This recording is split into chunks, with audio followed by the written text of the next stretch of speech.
your Valheim server instead of the client so that people who join can have an adjusted experience based on some text files you put on the server. And I've got loads of mechanics to show off, and I'm excited to be doing that. Today we're going to be going on a bit of an adventure. We're going to be transporting a bunch of iron in a very, very fast boat, and we're going to test out and see how well we can keep a cargo crate inside of this very fast boat. And I'll show you a few things that you can do on Path of Magic. But before we do that, let's make sure that there is not too much random stuff lying around our inventory. Looks solid. We got some food. We're rested. That was pretty solid. I'm usually not this prepared, so we can just go straight to it. We're gonna go out here, and there's a very special boat over here. If you look over here, we have a tune. It is the fastest boat in Path of Magic. You get it from doing a quest where you need to turn in 200 amber pearls for full stacks. And basically you get the really fast ship that you can use to explore. Okay, so here I'm just gonna put some basics away, and what we're gonna do is go to the iron factory and grab some iron and bring it over here. The previous stream was all about building out that iron factory, and then after I set up the frame, some others finished it up. Not finished it up, but they made it way more livable.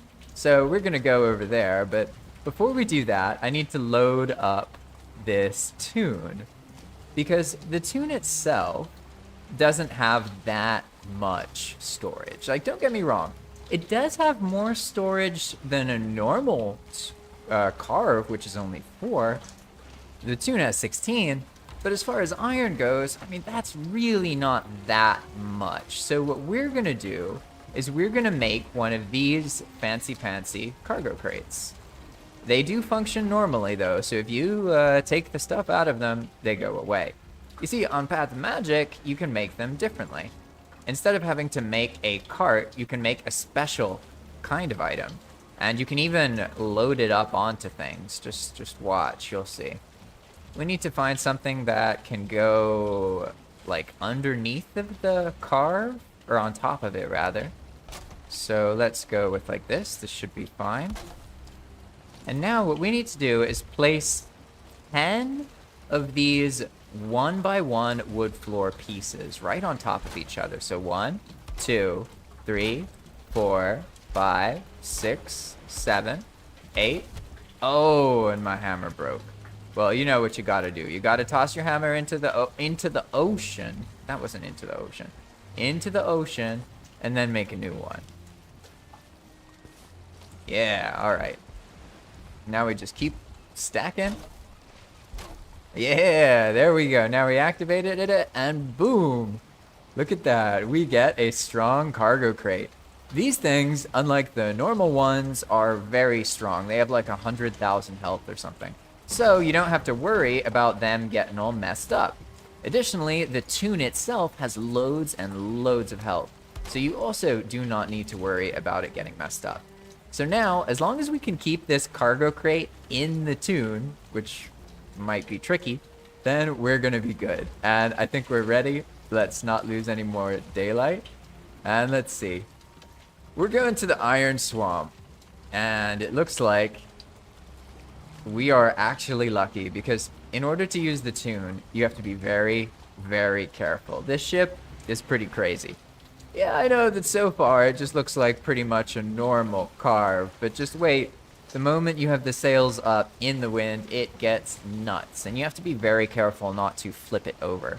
So we're actually just gonna stay at this speed here for now. And I actually want to get like further away. I'm gonna do the zigzaggy thing here, because in the tune, you can have pretty much any amount of wind and go really, really fast. So, looks like we got lucky though and the wind changed. You can see that it gets kind of nuts to control it. I recommend that you use the second speed, not the third speed. And also keep in mind that when the wind isn't behind you or in like a 90-degree angle, your boat gets very pushed by the wind. So you have to pay a lot of attention when it's wavy in particular. If it's not wavy, it doesn't really matter as much, but you can see just how much faster this boat is. And let's see if we can get away with being a bit reckless here. Someday I'll get the motor power, and the tune's intense with motor because if the wind is like behind you, it feels better. But if you're going like sideways to the wind, it can be pretty rough, to be honest. And it's very easy to lose stuff. So this cargo crate that we're bringing with us, well, let's just say I'm not expecting much. It's completely possible that it's gonna survive, but it's just an extra reward, let's say. If we're lucky, we'll get to bring 16 stacks of iron bars extra. If we're unlucky, then we'll just have the 16 in the carve itself. And so now we can go with the wind at our back, and this is by far the most enjoyable way to sail the Tune. It's more like a reasonable boat like this, as you can see. But it does get really crazy. It goes so fast.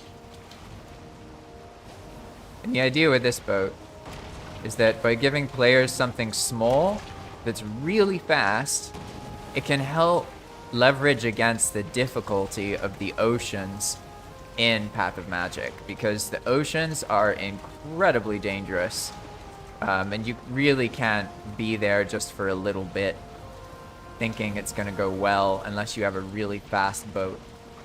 There's way more serpents. You can even find bone maw serpents just out in the wild. Sometimes you don't even see them, so in general, you should never turn your back to the ocean in Path of Magic. I've done that many a time and sincerely regretted it. So we are continuing. We've passed 3 of these mountains, and we just need to wrap around here, and we'll make it to the Iron Swamp. And now you can see, you can see why I wanted to do it this way, right? I mean, this is definitely a lot faster than pulling a cart down that whole path, which obviously is, oh, that's gonna be a mess.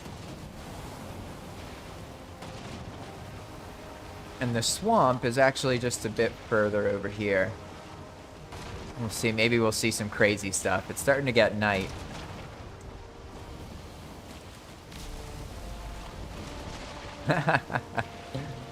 You have no hope.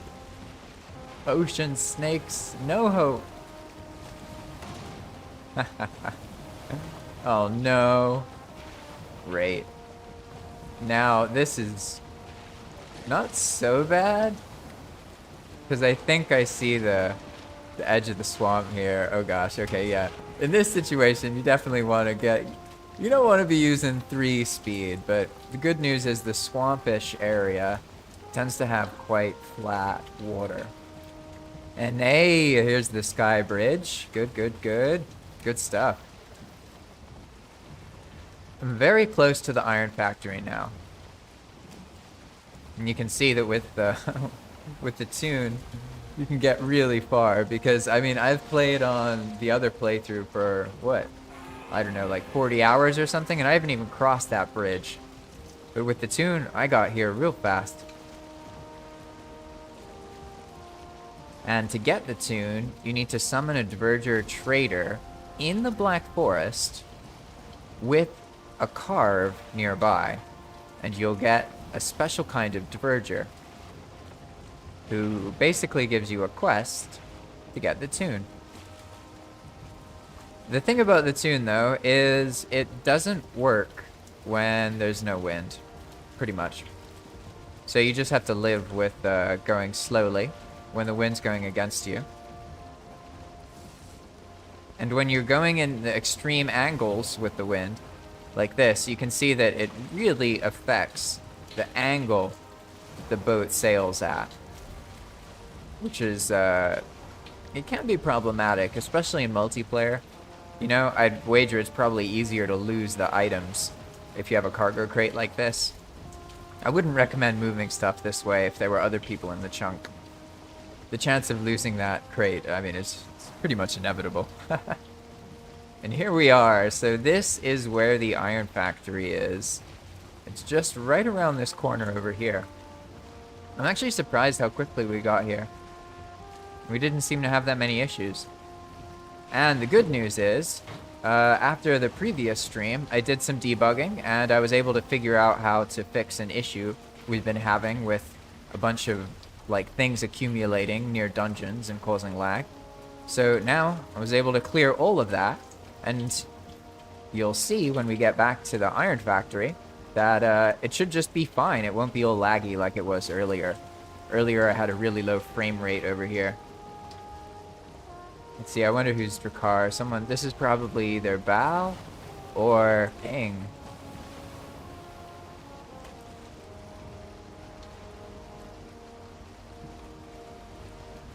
And there is the iron factory right here. Ah, Shin says that this is Ping's Drakkar. That's cool. We've got a little dock here now as well. This place got really kitted out since basically I was just building stuff and built the frame, but then like the frame went over the storage area. It was a mess. Whereas now we have this lovely little area, and look at that. Hey, I made it.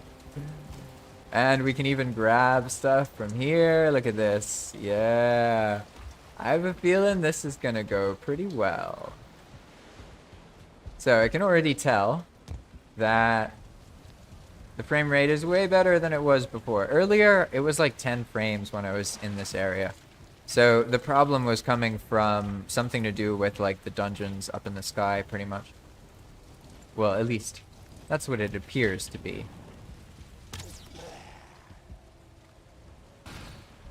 That didn't work. Uh-oh. Oh, I need to set a spawn. That would be brutal, wouldn't it? Whew. Okay. Spawn, spawn, spawn, spawn. Whew. We just go up here. Easy peasy. It is kind of a weird way to go upstairs. I need to put in a proper staircase here at some point. But for now, looking pretty solid. I'll just, in the future, close up this area here. Let's see, this is a great chance to use some of these explosive arrows, though. You like bomb arrows in Zelda? Well, look at this. Now we have bomb arrows in Valheim.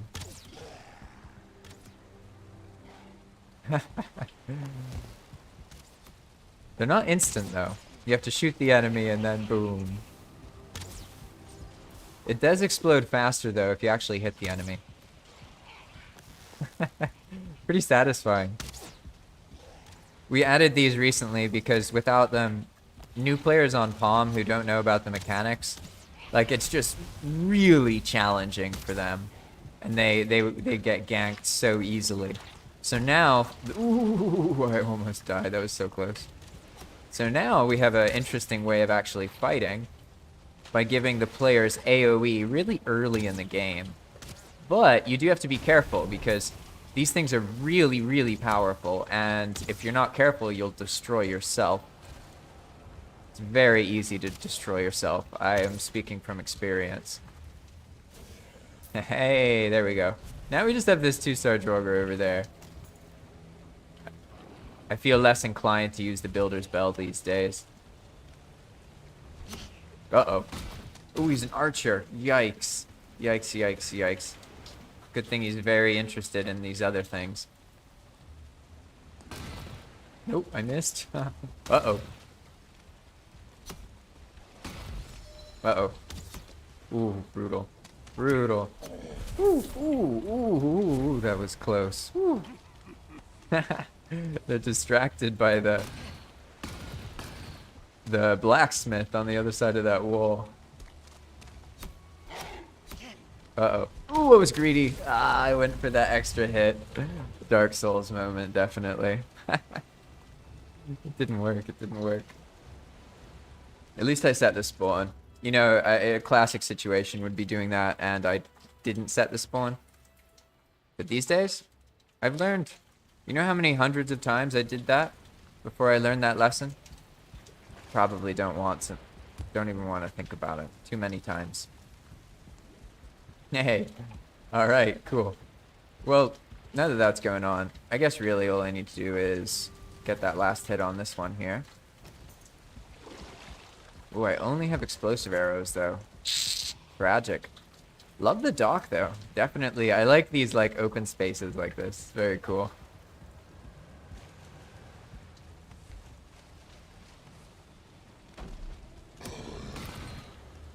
Definitely will try and get a better knife soon. Hey. Awesome. Nice. I saw something drop over there, but then I left before... I wonder what it was. There's this, like, basically this VFX that shows up when you get a nice drop. Uh-oh. I noticed it earlier, but I didn't actually loot the item. Uh-oh. Ooh, we almost got... Oh, I have Corpse Run. I probably would have been fine.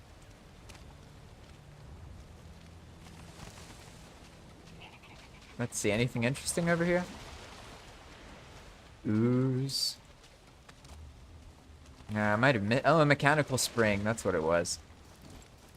Let's see. How does the bomb arrow work if it's a crit? Doesn't seem to do that much, to be honest.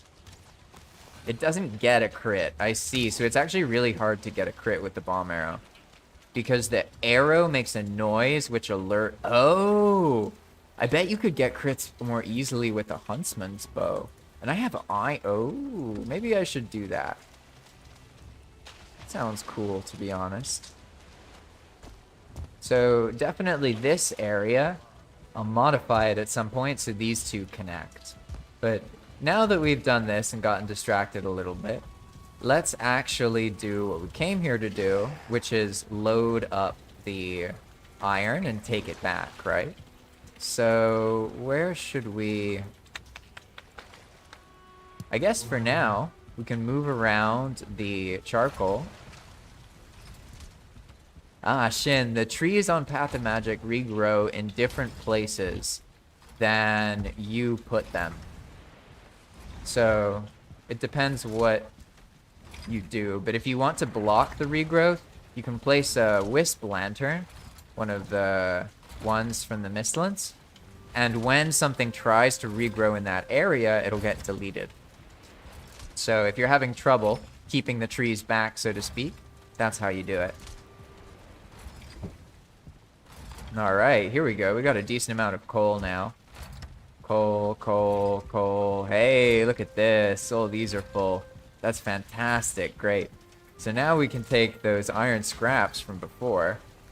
Where did they end up? I think they're in the nonsense chest, right? Somewhere down here.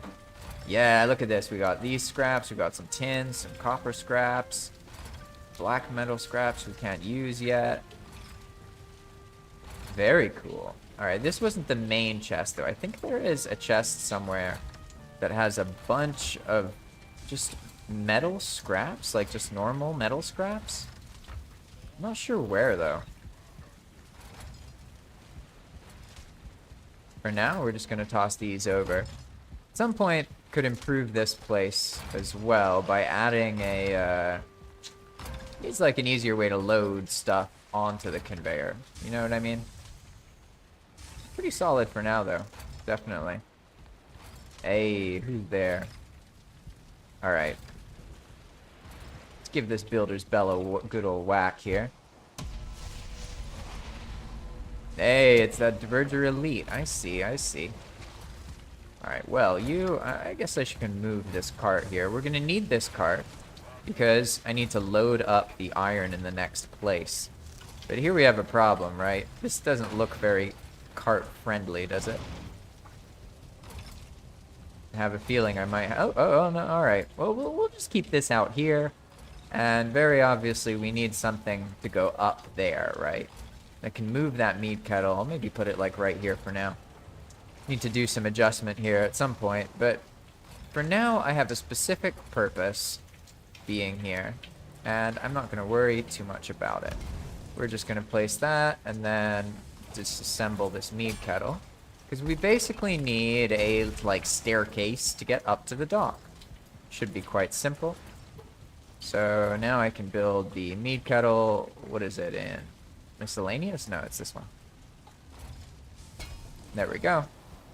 Now we should just be able to set up some black marble stairs. I guess we can go with the existing theme here.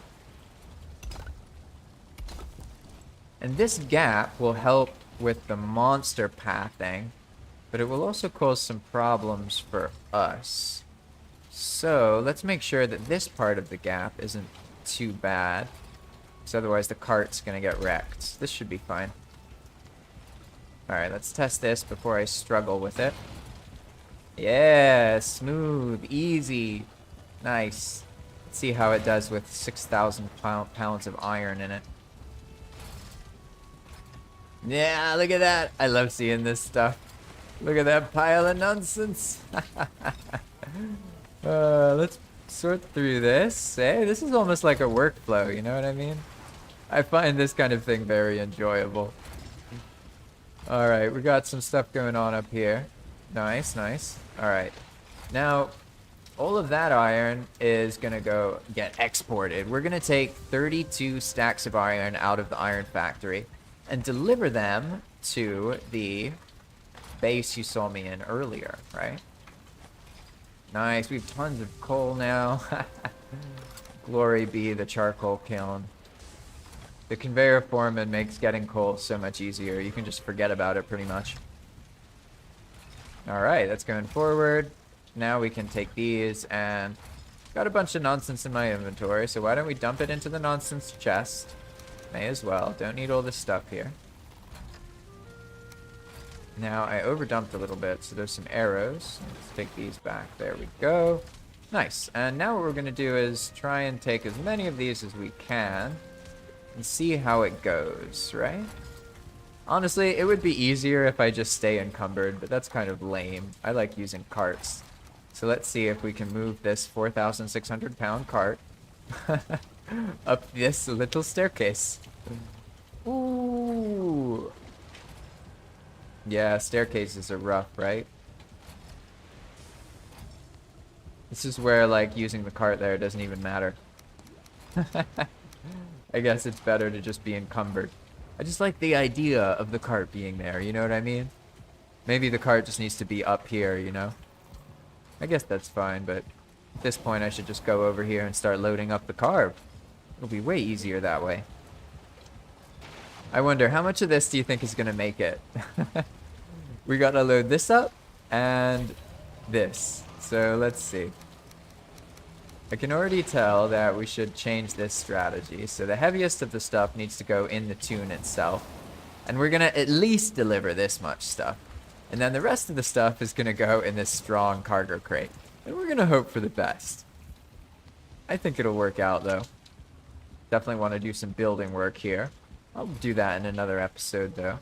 For now, this base makes apparent exactly where we need to make buildings and like entrances to things. And this for example is just a utility entrance. It's not meant to be like a proper entrance in any way, really. So here I can just move the car forward a little bit. And let's see, how's this going? So we should have some nonsense here. Let's see what we got. I think at this point we can probably turn the conveyors off for now because most of those smelters are loaded up. So probably it'll be alright. Let's just toss these here. We're gonna load all this stuff up again. Should be fine. And may as well get the kilns going. You know, I thought we would never run out of coal, but then last time I was here we actually ran out of coal, like completely ran out of coal. So let's see what's going on here. Ah, yes, I remember the problem. It has to do with the ventilation, the lack of ventilation. I never really did that part. Let's see. You don't even have a staircase here, but I guess this area is a great use case for one, right?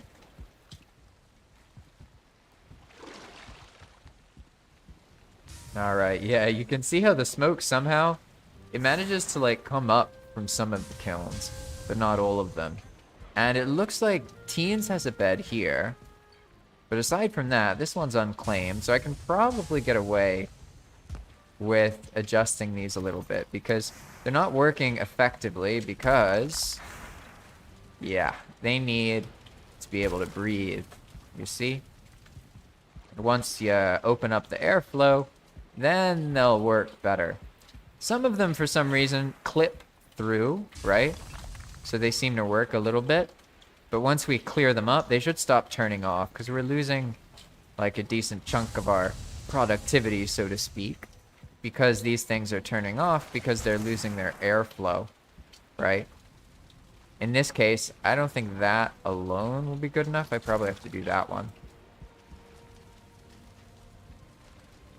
And even then, see how it's like, where this one is spaced probably means that it just can't vent properly, right?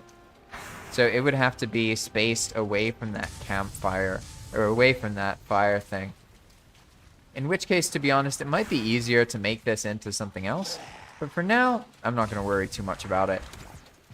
Alright, we got lots of iron going through the system. And let's see, who else is online? Hey, there's like 4 people right now. Cool. It's like on solo mode, I sleep. But on multiplayer mode, I don't even mind. This looks lovely. Good job, Ping. Ping, like, organized this. And I like that it's all visible, too. Because I know some people... Ah, yeah, you're right. It's morning. Good point. I'm in the swamp. What can I say? Feels like it's always night. But Ping, like, made this stuff visible. And I like it personally when it... Nah, I guess it's... Some people, like, hide everything completely. And that can definitely be useful. But sometimes I like the flavor of things showing up. Hey, Star says, have you considered putting up a shield generator? And I've been thinking about it. I just haven't gotten the recipe on LabRat. So there's something I haven't looted. Because I have shield cores. I've gotten them in the other base before. So I don't know. I don't remember what you need to make a shield generator. But yeah, in Path of Magic, you can make the shield generator really early on. So all of this can be protected, basically. And you don't have to deal with the constant rain and wetness. Oh, am I looking in the wrong thing? Ah, yeah, I was looking in the wrong menu. That's right. That'd be smart. I should get one of the generators. I should have brought that down here, because I think there's like 10 or 11 in the other base. You get the shield cores as drops, and if you get a whole stack of them, they sell for a bunch of coins to any of the Diverger. So, let's see. We can turn some of these conveyors back on for a little bit. That's going to help dump some of the iron out over here. And what can I do while these are doing their thing? I wonder. I guess I can make a little building addition, right? And I think personally, the thing that it would be most useful is like this to be a pathway. And because this is a conveyor, it can also act as a floor, I'd say. So basically I can just move this and make that like a stairway. And then that'll open up this area, which obviously is all gnarly, right? It's all weird. Hasn't been connected. And then that should make the base easier to get around in. You know what I'm saying? Oh, look at that conveyor go. I love it. It's so satisfying to watch it work. Oh, and I also love that it has problems, right? Like, stuff falls off of it and accumulates. So it becomes its own game of like making things work, and it's very, very, very cool, to be honest. I've been having a blast with it. So let's see. This whole area here, I remember now, I didn't extend the rest of this wall part because I was going to destroy the storage area. So I guess I can do that now because the others have already moved this stuff away pretty much. And we also have a fantastic nonsense chest that we can just dump all of our nonsense in.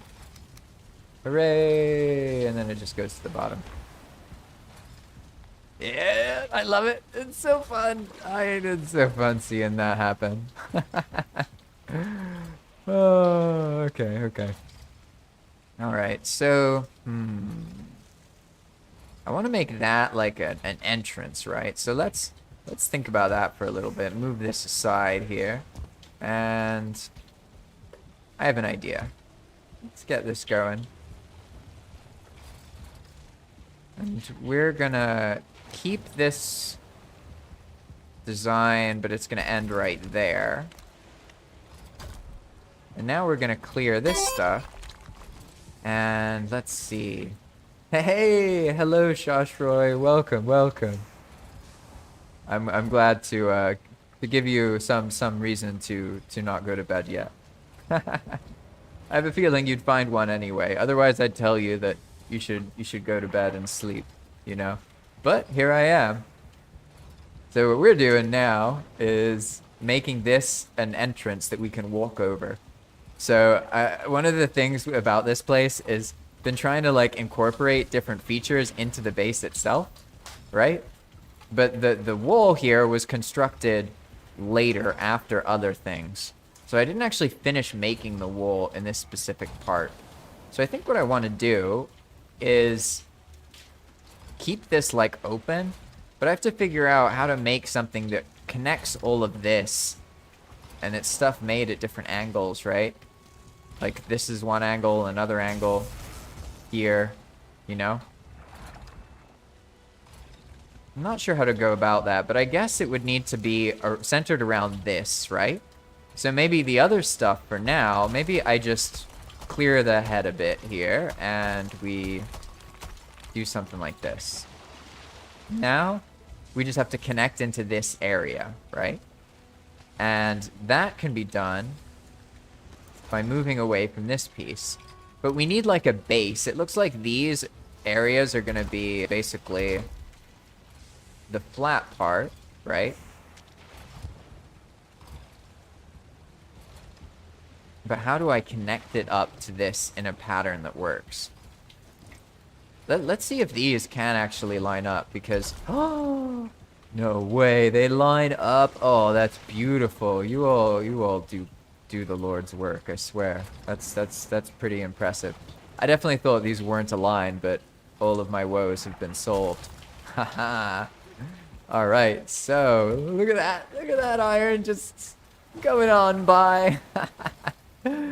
Oh, I'm so amused. All right, I see what we're doing now. I don't want this. It looks lame when it's like that. What we're gonna do is offset this a little bit. Yeah, and instead it's gonna be like this. We're gonna dig down so that we can make the proper placement here. There we go, and we're going there. That's what we're going for. We want just a simple little thing, just like this. And now, yeah. Oh, nope. That's what we want. There we go. Now we have that entrance, and then that pairs into this area. Let's see, how are we gonna do this? That goes in there. Will it actually like evenly go in? I think it might if we, oh, what did I do there? Crazy nonsense. I see, alright. It looked more like it lined up perfectly earlier. I guess that was another, oh, it was with this one right here. I see. It was like this, right? Oh, no. Well, I'm not going to try and figure that out. What I am going to figure out is how to make this look more like the grand entrance. Not the grand entrance, but like a proper entrance. I'm going to settle here and just clip in this way. So we're going to fill this. And then also do the same here. There we go. And it'll just be something like that and little stairs over here. Let's finish those off. And we can just keep them as normal stairs, I guess. Does anyone know if there's like a better way for carts? Because like a really heavy cart has trouble going up this much of an angle. So I'm wondering, is there like a way to make to spread the distance out so that a cart would have a better time. I have an idea for that, actually. Let's change this a little bit here because we get more out of this here. There we go. And this, I think, can just end. Maybe that stuff can go there. Staircase here. There we go. Hey, what's that? I don't want to risk it. I'm focused on this thing. So we're setting it up. Let's do it like... The staircase would be like that. And that would take up, what, like 2 meters? So we want to spread it out maybe across 4 meters. And then maybe a heavy cart could get up it. And then also, like this, obviously, we have to widen this by a bunch, make it more epic. How do we do that? I guess by clipping things, right? And what do I want to do it with? The stone? Black marble? Oh, Growston. Hey, I have... Oh, I don't know, though. It has that angle, but it's kind of steep. You know what I'm saying? I don't know if it's going to work. I guess that's true for almost everything, right? I need to, like, really, like, clip it, basically. Oh, I have an idea. What if there's ledges? So what if we tier the difference out over 3, right? So we have one like this, basically. Oh, no. Oh, I see. So I could go down like that. Maybe that would work. I have no idea. This is going to be an experiment. We'll have to see. What's the distance that a cart can handle? The bump that it can handle? I have no idea. I guess stone is cheap, though.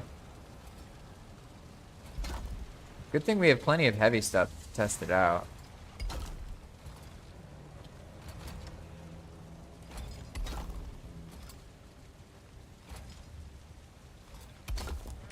Let's see, what happens if I just do something here? This is a monstrosity. Absolute monstrosity. Looks kind of funny, though. I really don't like having clipped things, to be honest, but, or not clipped things, like shift placed things. But I do want to find out if that kind of ramp can be used, but I think I'll experiment more with that later. For now, I'm just going to accept that for this to look alright, and for the stream to progress forward, I'm just going to have it be something like this. Easy peasy. And then this will be a place we can go up into. So I like the aesthetic of seeing the ramp. I don't like seeing this wood iron beam right here. So I think what I'm going to do is some like voodoo magic up here, basically. And I'm going to extend something a little bit out of this pillar, like this way, basically. So we're going to go like this. And... oh, actually, I know what I can do. I can do the whole piece. There we go, just like that. Now, I'll be able to get the support from that one piece over, and I can place the beams anywhere in here. And I want to take them out to get rid of the visibility, basically. So we're going to go probably like right here. Or something that can just clip into this thing. Because this should be like an entryway, to be honest. This, it doesn't really make sense for this to be a gate, the main gate. So instead, it's going to be like this. You can go in here, you can go through there, or you can go down in through there, right? So we just have to get rid of this. It's kind of an eyesore. And probably I can do it just with one block. Let's see what it would look like if we did it actually clipped in by 2, just like this. Let's see how that goes. So what are we working with? Got our snap point. There we go. How's that looking? Yeah, I think that works for me. It doesn't block the visibility. The thing is, I want to keep the elements of the conveyor and make them like a feature of the place, right? Because it adds, I don't know, it just adds this lovely flavor, seeing all the stuff go by as you're working on the base. So now we see that that works fine. So what I'm going to do is actually put the iron beam where we want it to be, and we can also remove a bit of this because we only need the back quarter right here. You can already tell just by how things were placed. So now we're actually gonna do the shift thing, and we're just trying to make sure that the top of the structure still has a lot of stability. And if I just were to get rid of this beam like that, it's not like it would break the building, but it might make some problems with like the highest parts of the roof. That's why I'm keeping these here, but I'm actually just going to hide them by clipping into this piece. How did I do it earlier? This way, 2. There we go. Now we change it again. Odin bless these snap points. Now we can just cover it up like that. So now instead of having that pillar, we just have that little bit up there, which is not so problematic from my perspective. Here we are. So now what we want to work with is this stuff. And I can already tell how there could be a like little pattern here, so to speak, where it goes up and then down over there. Or maybe this just gets extended, right? So we continue Ford's pattern and it just goes right over here. I think that's what I'm going to work with. So let's look at this real quick.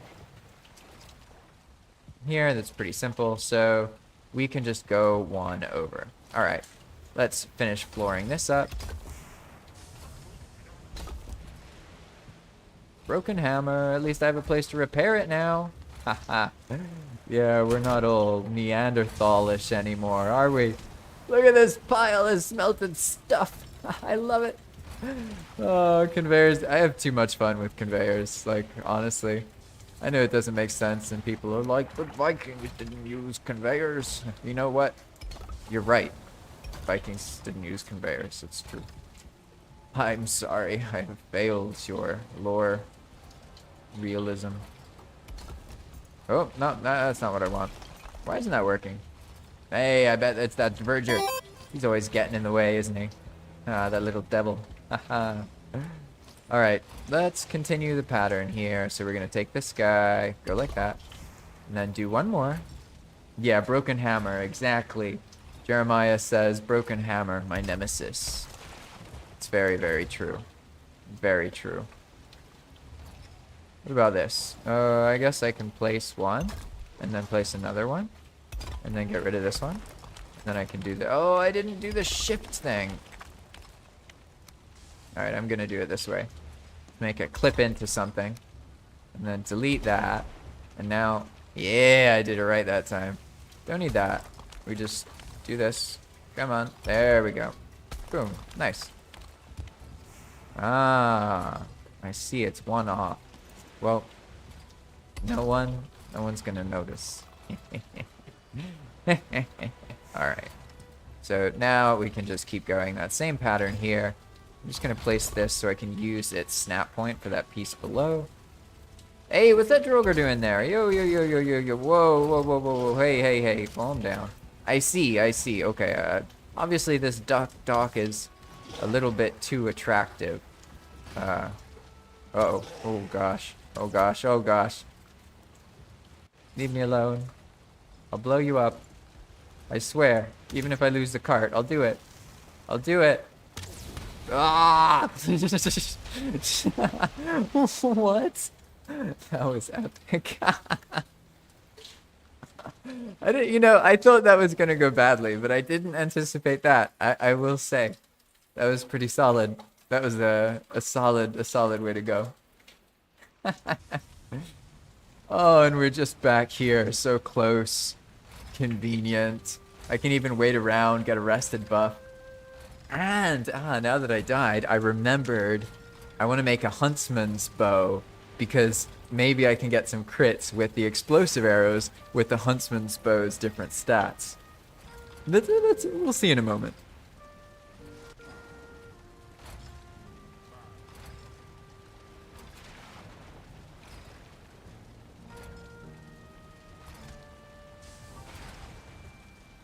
All right. Let's see. Yeah, Jeremiah Hunter said he didn't see that coming. Yeah, I didn't really either, in all honesty. That was sudden and intense. That's why I've been hitting this bell too. Then I don't screw things over and get too distracted. Because in this series of live streams, it's just all hanging out here, huh?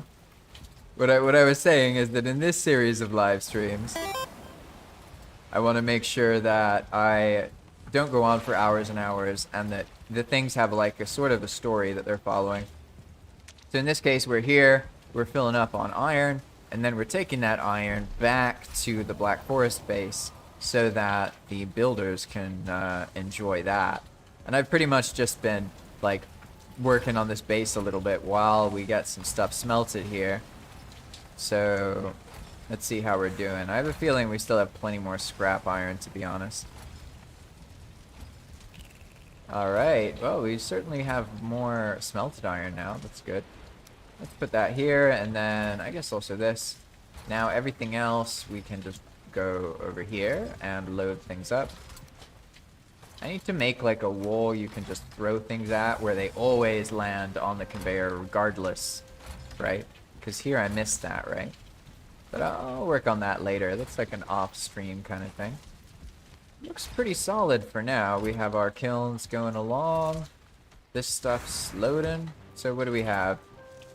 It looks like they have enough coal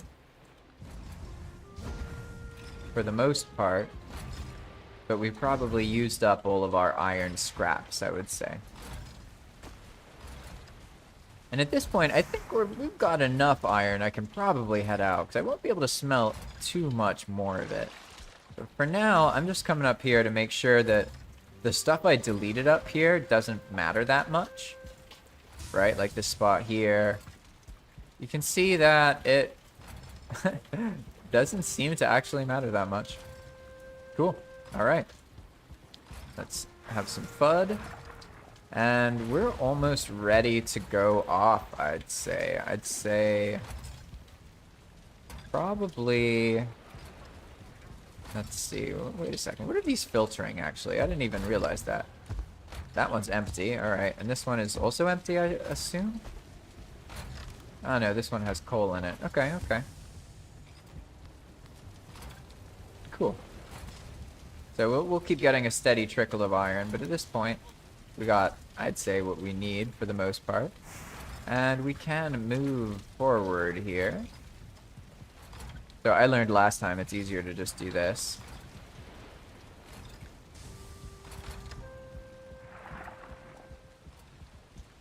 And I think probably that there might be some more iron stashed somewhere. I don't want to take all of it, but I can take most of it, because there's these iron crypts right here, which are, you know, absolutely bonkers. But I think, let's see, that looks pretty solid. Maybe we didn't even need to bring this strong cargo crate. I guess this ensures that I don't lose everything. I feel like I want to test it, though, and put something valuable in it. Then it's more fun if I might lose it. What is valuable that's useful in this place? I don't know, to be honest. Kind of hard to swing that.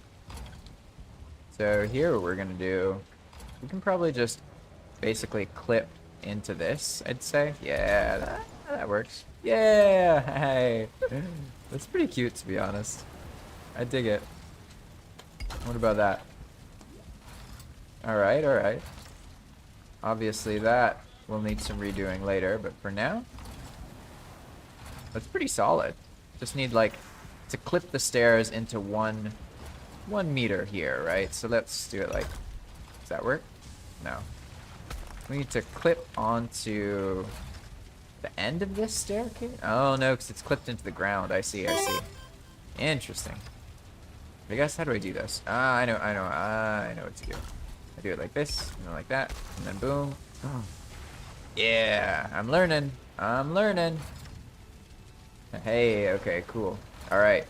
I keep getting this noise from Streamlabs, but I don't see any messages.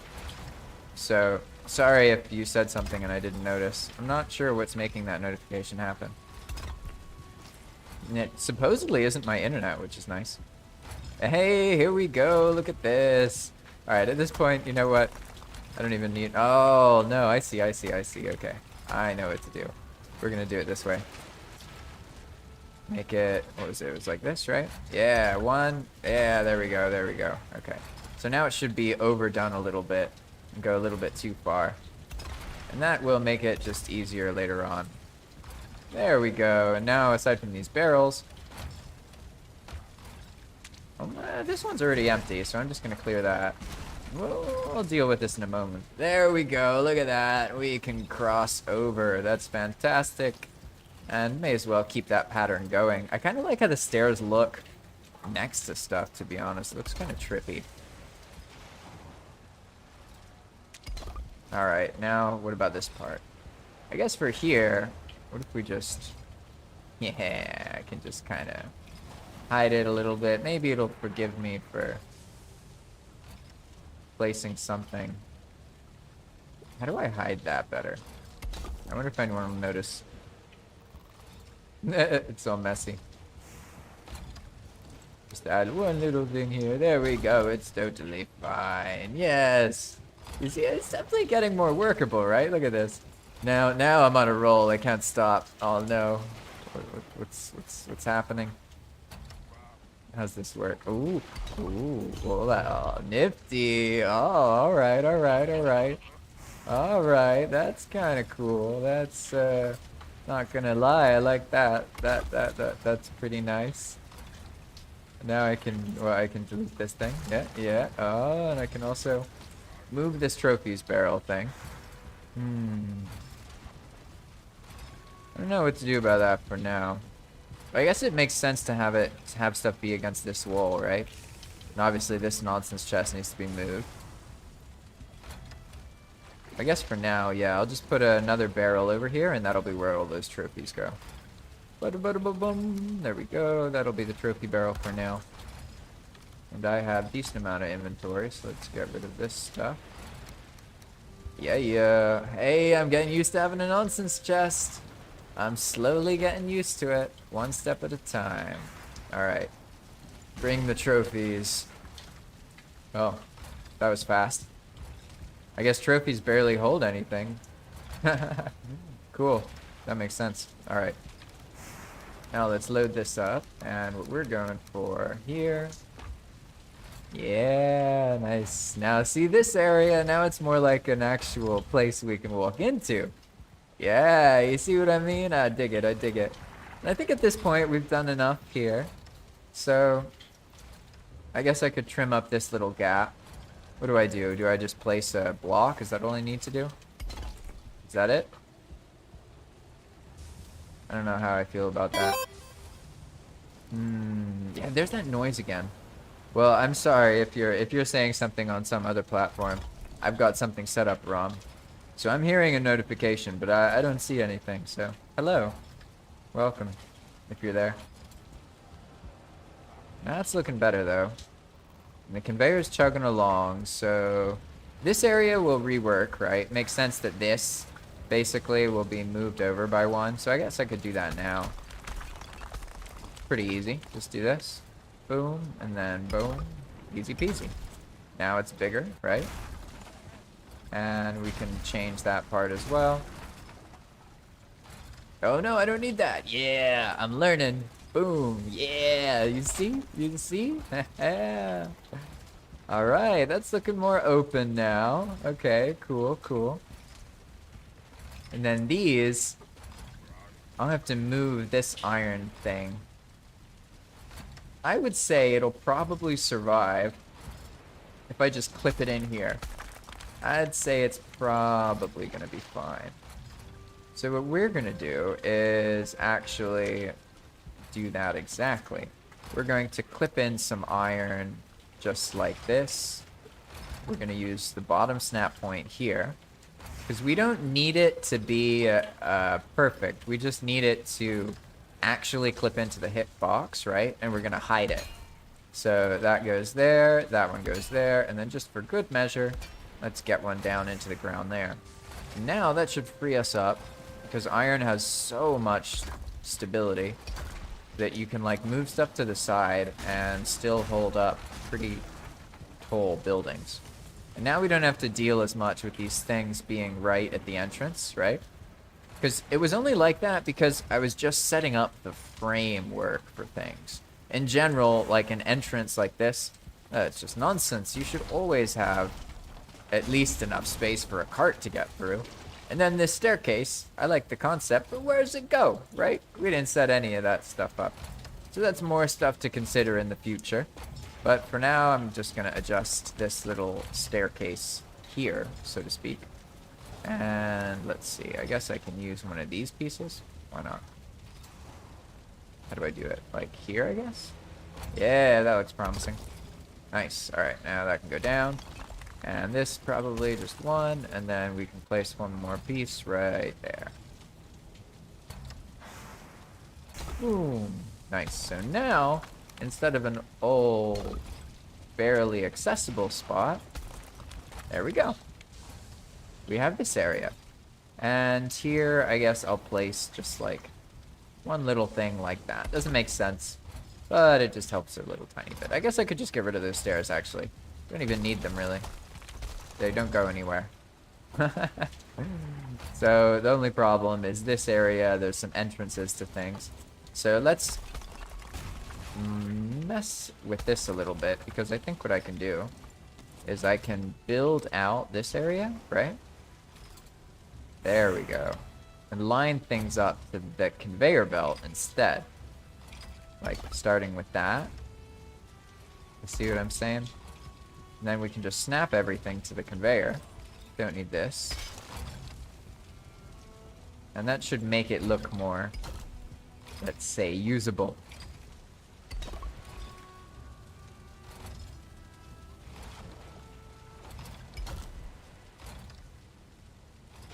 How do I make this work? I guess this piece. Yeah, nice. All right. And then we just go from here. Oh, I passed it. Oh, no, that doesn't work. What's wrong? Angles. Oh, angles. I guess it needs to be another one of these. How does this work? Oh, geometry. How tricky. Like this, maybe?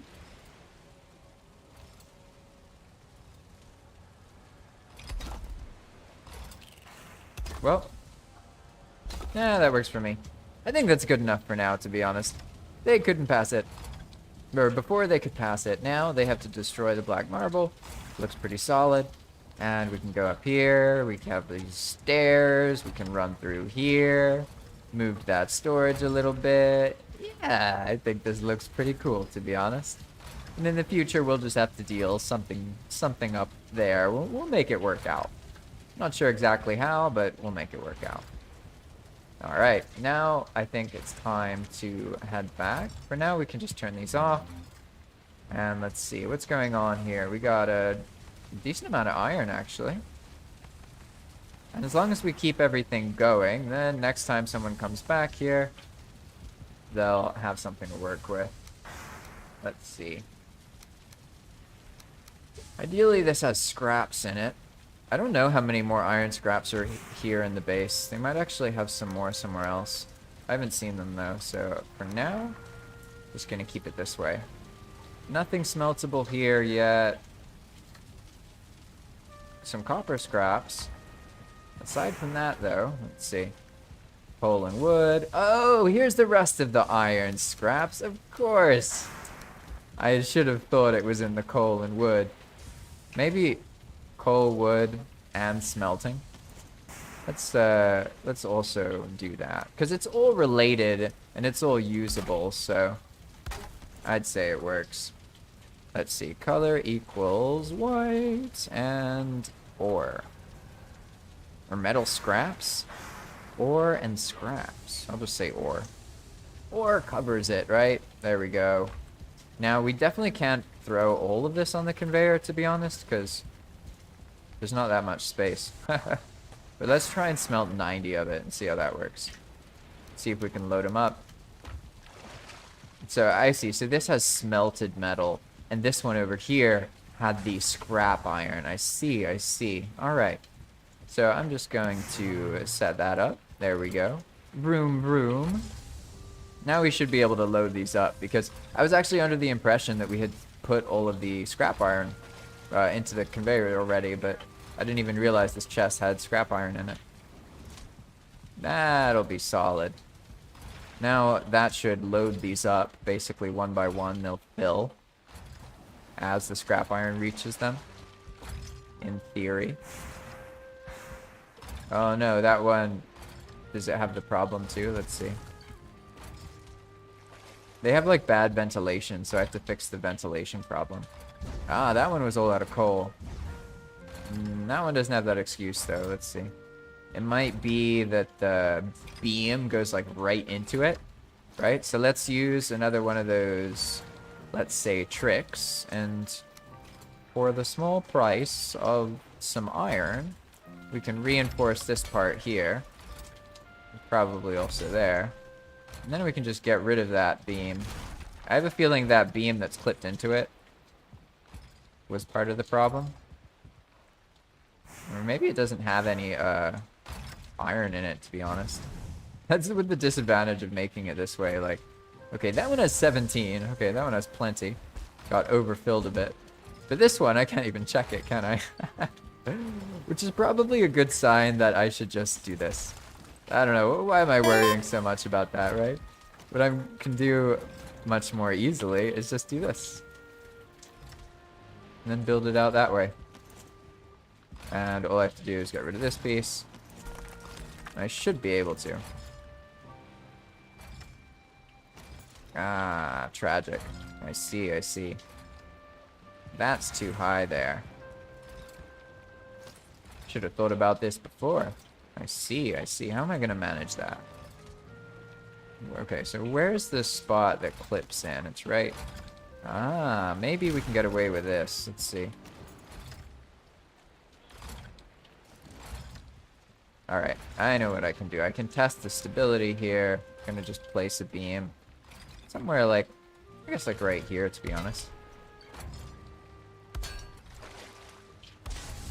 Alright, how are we doing? Good, now I should be able to get rid of that. And was that what was screwing me over here? Let's see.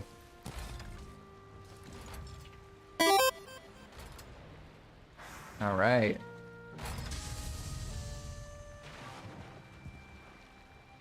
I'm learning. See? Shift clicking. Okay, still not enough, so definitely we have to remove... Oh. I hope that bed stays there. I think now it'll work. What? Still not working? Dang. This thing's picky. Picky. Alright, well in that case, these things over here can go there. That'll allow me to do this. And then everything should be fine, right? Yeah, alright. Took forever. Let's fill this up. And now, I'll need to go up there and basically vent that little spot. Both of those are working. That's all loaded up. And now I can sort of, like, ideally, I guess I'll remake this part, because you should be able to check on them, but it isn't required, right? Like, that's the idea. You can load it up, and then work on it that way. But for now, I think we're solid. I'd say most of these scraps have been loaded in, so actually, let's take these back. No, come back. Oh, nope. The conveyor owns it now. We're just gonna put these away, and let's see. What are we working with so far? Decent amount of stuff? Let's see. I can also take some of the iron. I didn't even think about that. I could just take the iron scraps. Oh, wow. I feel genuinely like that was a how did I not think of that? I can just take these because we can smelt stuff in the other place. It's not like this is a blast furnace or something. So, there we go. May as well take all of it, to be honest, because this place has loads and loads and loads of it, whereas we can't really access it, and we always run out of iron. So I'm pretty sure no matter how much iron I take, it's not going to be enough. And at this point, let's turn off the conveyor. I think it's good. We can let these things do their magic. They can work on that. And all I'm going to do is run around and loot the conveyors, actually, that have already done their thing. I guess our best spot for that is right here. Yeah, look at this. What's this? What's this nonsense? I can't run through? That's so counterintuitive. We'll have to fix that.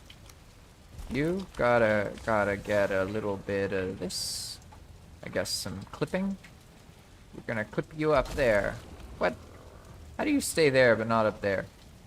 Whatever. Okay, okay, Mr. Blob. Alright, alright, alright.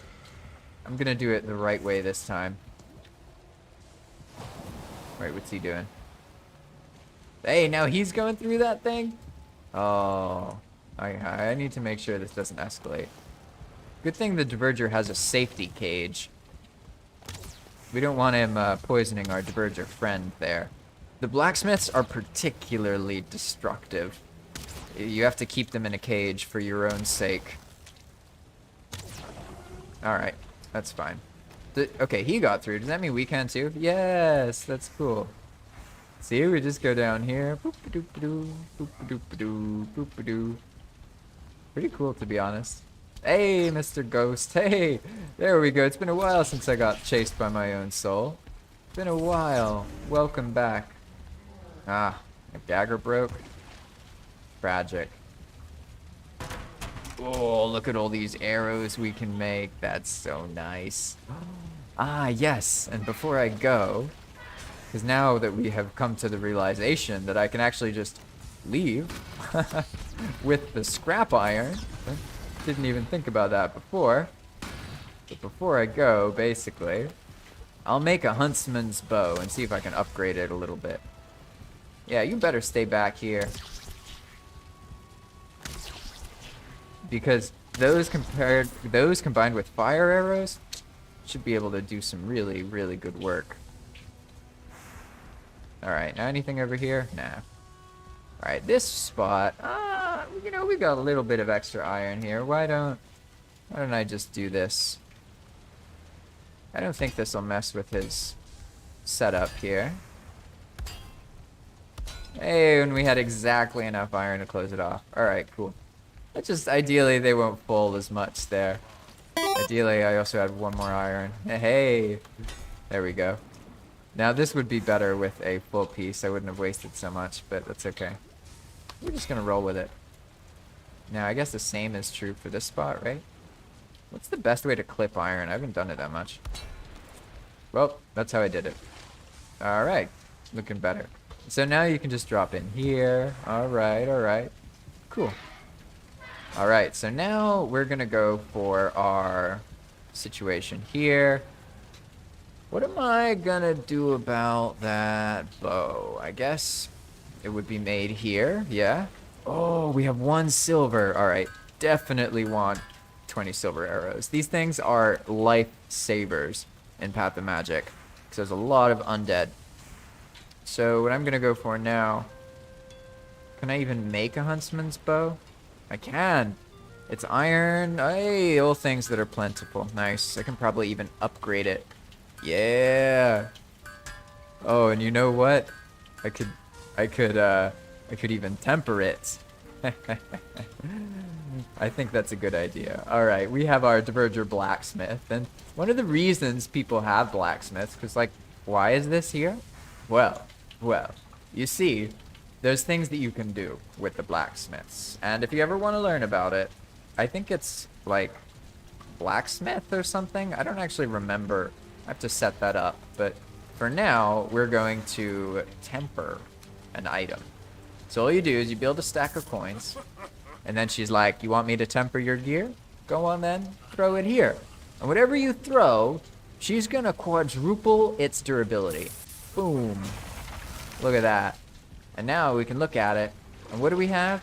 We have a huntsman's bow with, oh, I said quadruple. Apparently it's not quadruple, it's triple. So now it has 600 durability instead of 200. Very, very useful. And you know, if I really wanted, I could try and temper something, but we don't have enough silver, so I guess that's not going to be happening. To temper something, it makes it much more powerful. Not tempering, sorry, empowering the gear. You can make things crazy powerful. But for now, we have our huntsman's bow, and it's going to be replacing our fine wood bow for now. That means I can go donate this huntsman's bow over here, or this finewood bow back over here.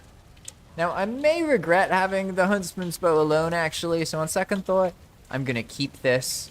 Gonna grab the arbalist and also the buckler that Pan had delivered from before.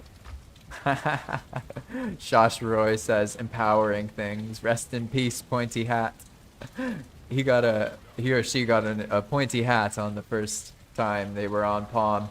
And then they went to empower it at a blacksmith, and they lost the roll, and it got destroyed. Empowering basically either doubles the strength of your weapon or destroys it. And it basically, it's really cool. We'll be showing you more about that whole system later on. But for now, honestly, I think that the wind has probably turned, and we're ready to make a delivery of iron to the Black Forest base. So let's check out these kilns. Are they doing? Hey, nice. You always want to leave the kilns and make sure that they fill up a bunch of stuff here. And it looks like one of the kilns got bust, so let's make another one. Because this place uses up extreme quantities of coal. Like, really extreme quantities. So we can tear through coal really quickly. But for now, this is looking solid. We're going to go out here and just take our encumbered selves up there, I'd say. Anything else? I think I already dropped off the rest of the iron, right? So we can probably just hop in the boat and hope that the wind is at our back. Normally, I would say never to sail in Path of Magic in the nighttime or when you are in the darkness. But I have been working on developing this place for a while, so I know this area really well, so it's really easy for me to get around. But it's not like that on the whole server. There's plenty of places where I really, really struggle and can easily get screwed over, so to speak. I want to fill up that cargo crate, though, so we're just going to add some coal. I know that coal isn't necessarily super useful, but I think that's cool. I feel like there's something I'm going to regret not bringing back there, though. I wonder what it might be. Cores? Arrows? I don't really have anything Star asked for. She asked for mushrooms, there's one. And also boar meat, and there's, like, none of that. So I guess what we can bring back... I can just bring coal? Coal or money? Maybe money, actually. That's probably a better idea. Why don't I do that? Alright, we have a bunch of stuff that can sell here. For example, there's some amber pearls. And we also have guck that's sellable. What else? Here we have some actual money. Then we have stack of rubies, also sellable. More amber pearls. We can sell those at Halder later, but I'll just stick to full stack stuff for now. Let's see, some more guck, other stuff. Yeah, I have a feeling we have some more things lying around somewhere else. Let's see.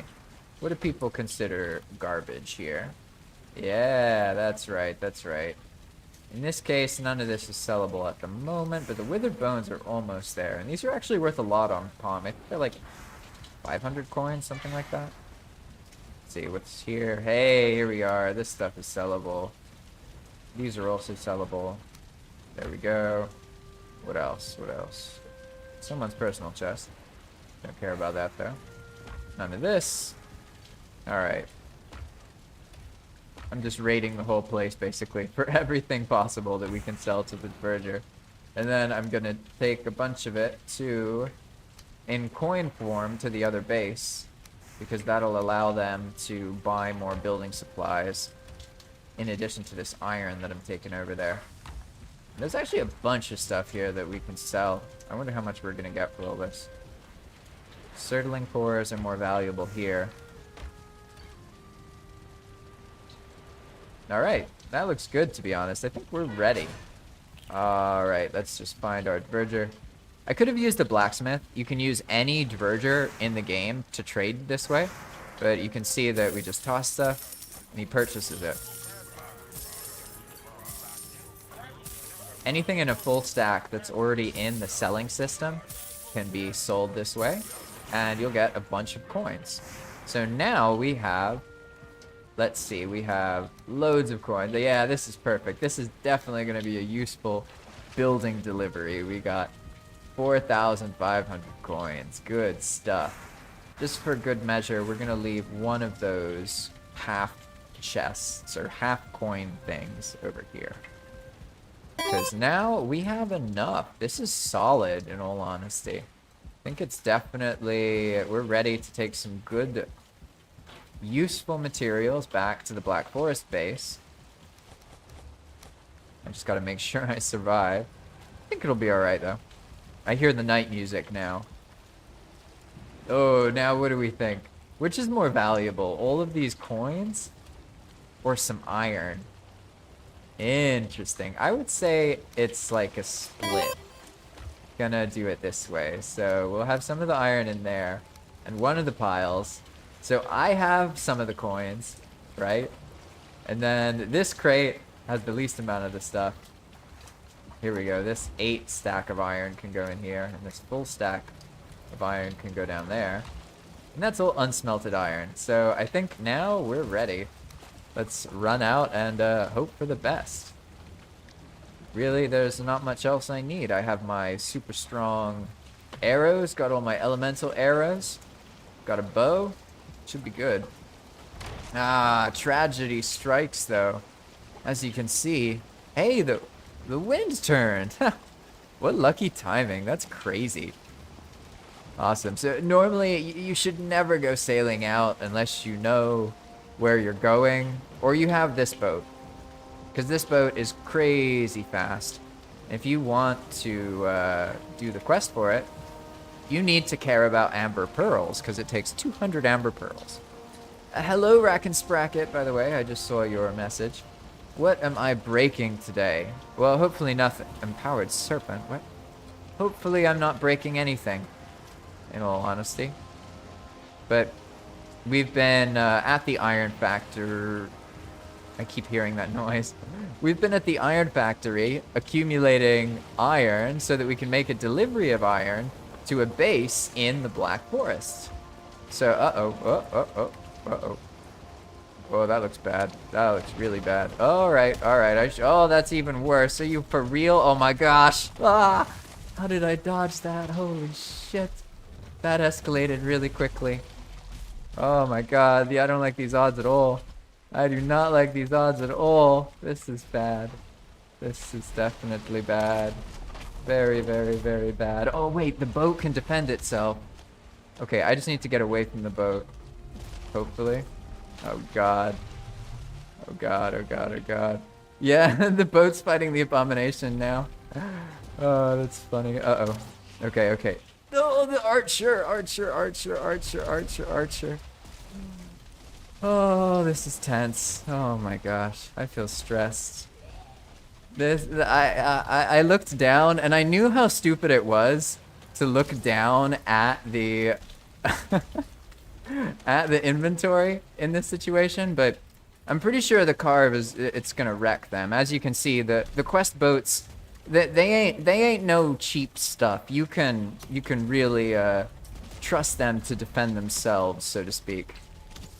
And now I think I've survived long enough. I need to take this seriously here. All right. What are we doing? We got our explosive arrows, and we're just gonna be fighting these guys and trying not to get hit by the arrows, my own explosion, or this guy's axe. And as long as no other monster just shows up and starts YOLOing around, I think it's gonna be okay. It's probably gonna be okay, right? Ooh, okay. Well, we got that guy. Ooh, good timing on the stamina need. Good timing. All right, now we got a weaker skeleton. That's gonna be ideal. Thank you. All right, we should be good. Ooh, this is terrifying. I was so into that I didn't even realize that Rack and Sprocket, your Baliarg, welcome. My brain didn't register things. Let's see, did the cargo crate survive? It did! That's so freaking awesome. Did you see that? This boat, it literally slaughtered that abomination. And that's the power of the quest boats. That feature was developed because basically boats are always getting ganked in Valheim, and it's a huge pain. So if you have a quest boat that's super useful, it can defend itself. But it defends itself too well, so it doesn't do that when the player's there. Only when the player is far away. And if you notice, that's what those mistles were. When that abomination was going to town here, he was actually dealing with that. So I am actually very surprised that I survived that kind of nonsense, to be honest. I have to do that kind of thing more often. You know, I feel like it makes things more entertaining. But that being said, it's also terrifying. And I definitely thought I was going to die and have to come get this tune later on. So I'm glad that that didn't end up playing out that way. Hey, Mr. Leech. I think I want that guck. Do I care about that guck? I don't know if I care about the guck. Do I care about the guck? I guess the leech is telling me to leave, so I'm just gonna... I'm gonna take the leech... Oh, their advice here. Y'all are cramping my boat. I hope one of those attacks doesn't clip into me, but I think I'll be able to escape before they can do anything about it. This ship goes so fast that you can actually, like, sail over land a little bit. Oh, welcome, welcome, welcome. I see. So that noise earlier was some follows. I get it. I'm still new to this thing, so I don't always know how I've set things up. So bear with me there. That was very fun, in all honesty. And now, okay, this looks like it's working out. The wind is not totally in our favor, but pretty much in our favor. We have the fast boat, so these serpents probably aren't that much of an issue, but I honestly kind of want to shoot some of the serpents. I don't need to, like, loot them, but I haven't tried the explosive arrows against serpents yet, so I'm kind of wondering what that's like. I just hope I don't blow myself up here. Let's see. We got them equipped? Yeah, alright. I guess I need to hit the serpent. Oh, here we go. Oh gosh, this looks bad. Oh, rudder, rudder, rudder. Oh no, I can't see the thing. Oh gosh, not our cargo crate. No! Not our cargo crate with all the metal in it. Okay. Redoing this. All right, I got an idea here. I have an idea. We're just gonna go this way because this area is actually right next to the base that we're going into. So we can probably come back here and grab that cargo crate. Obviously, it's not surprising at all that the cargo crate fell out there. That's one of the things I was trying to learn about. But I was asking for it. I mean, like, you watching this, you probably know. I was definitely asking for it. Oh, we should be good now, though. Not sure what's up with that one tree in the water, but... Oh, look at those meadows. They've been burned. I wonder what happened there. There was some kind of fire, that's for sure. Oh, I turned too far. That's another thing I learned on the carve here, is you don't want to turn, like, too far when you're at full speed. Especially when the wind's there, otherwise you can actually flip it. So I was quite lucky in that situation earlier that the carve didn't flip over. And now I'm basically going to have to go back to that port area and grab grab the stuff. I'm trying to remember where... Oh no, it's a lot further, isn't it? Yeah, we have to sail around this whole thing. I thought that I'm in that alcove, but the Black Forest base isn't even over here. It's all the way back over here. And yeah, once you have a cargo crate overboard like that, like, you just gotta accept it and come back later and grab it, because there's not really an easy way to get it into your boat, basically. You could if you could build a workbench, but if you're, like, out in the ocean, especially if you're near, like, one of these charred forts or frickin' serpent-infested waters, it can be challenging. Nay! I actually hit him that time. That's so satisfying. You wanna go, Mr. Serpent? You wanna go? I wonder how much it hurt him. I don't know. Oh, now the wind goes completely bust. Classic. Well, it would definitely make acquiring that scrap iron easier. Now there is a really badass cargo crate over there. That's really funny. Alright, I guess I can go out this way and then kind of turn around a little bit. That probably will work. We basically have to just keep following the coast and we'll get back to the Black Forest place. And in general, when you're sailing on no map, I guess you can, if you're lucky, you can see this in the sky. And you can know where you are. Like this, basically, the trunk of it, which we can't see right now. The trunk is over there, and the trunk is in the far east. And it goes over the entire map, and then goes that way and points to the west. So, you can get used to that. And as long as you can see it, you'll always be able to orient yourself that way. But it's definitely tricky sometimes. It doesn't always go super well. That's for sure. And I never figured out how to make these boats faster on rudder speed, to be honest. That's why they function this way. Nice fish. I think this is an abandoned charred fort, so it's probably fine. Most of the charred forts on Path of Magic respawn, so they never get abandoned. But this one is an exception. There's a couple of these that once players clear them, then they are totally clear. And I believe this one already is, because I don't see any, like, Valkyrie or any nonsense here. So this must be the fort that Kamieta was talking about. I think Teens was talking about building something in it. It's one of the only forts you can build in, so that's a great idea. Great idea, to be honest. Alright, so what did we end up keeping? Alright, so we still have 3,000 gold and the iron. And now I have a mission to go sail, and I'm gonna go grab that cargo crate. I think I could probably get it, to be honest. It wasn't that bad. Nice. Alright, I really like sailing in this boat. It's so fast, like so incredibly fast. And now that we wrap around this, we're really close to, yeah, there we go. That's the charred fortress that's right outside of the base over here. And as you can see, on Path of Magic, the Ashlands aren't just in the Ashlands, they're all over the place. And if you want to try out Path of Magic, you are welcome to.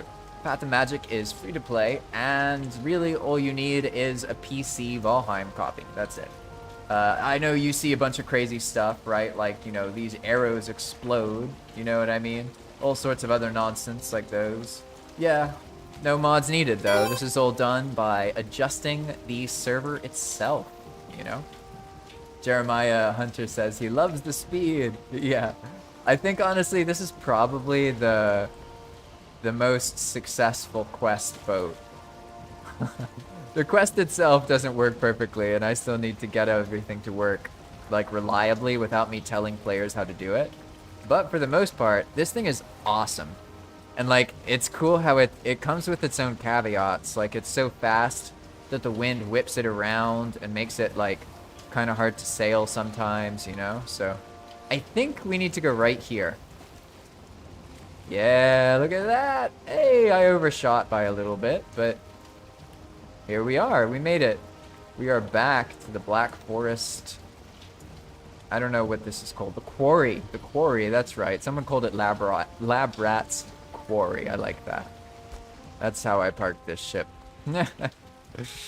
Alright, now we should just be able to grab this real quick. Hey, awesome. Now, is there anything we need taken back? Yes, there is, actually.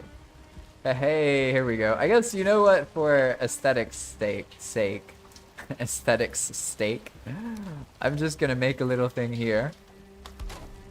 And I'm going to call this deliveries.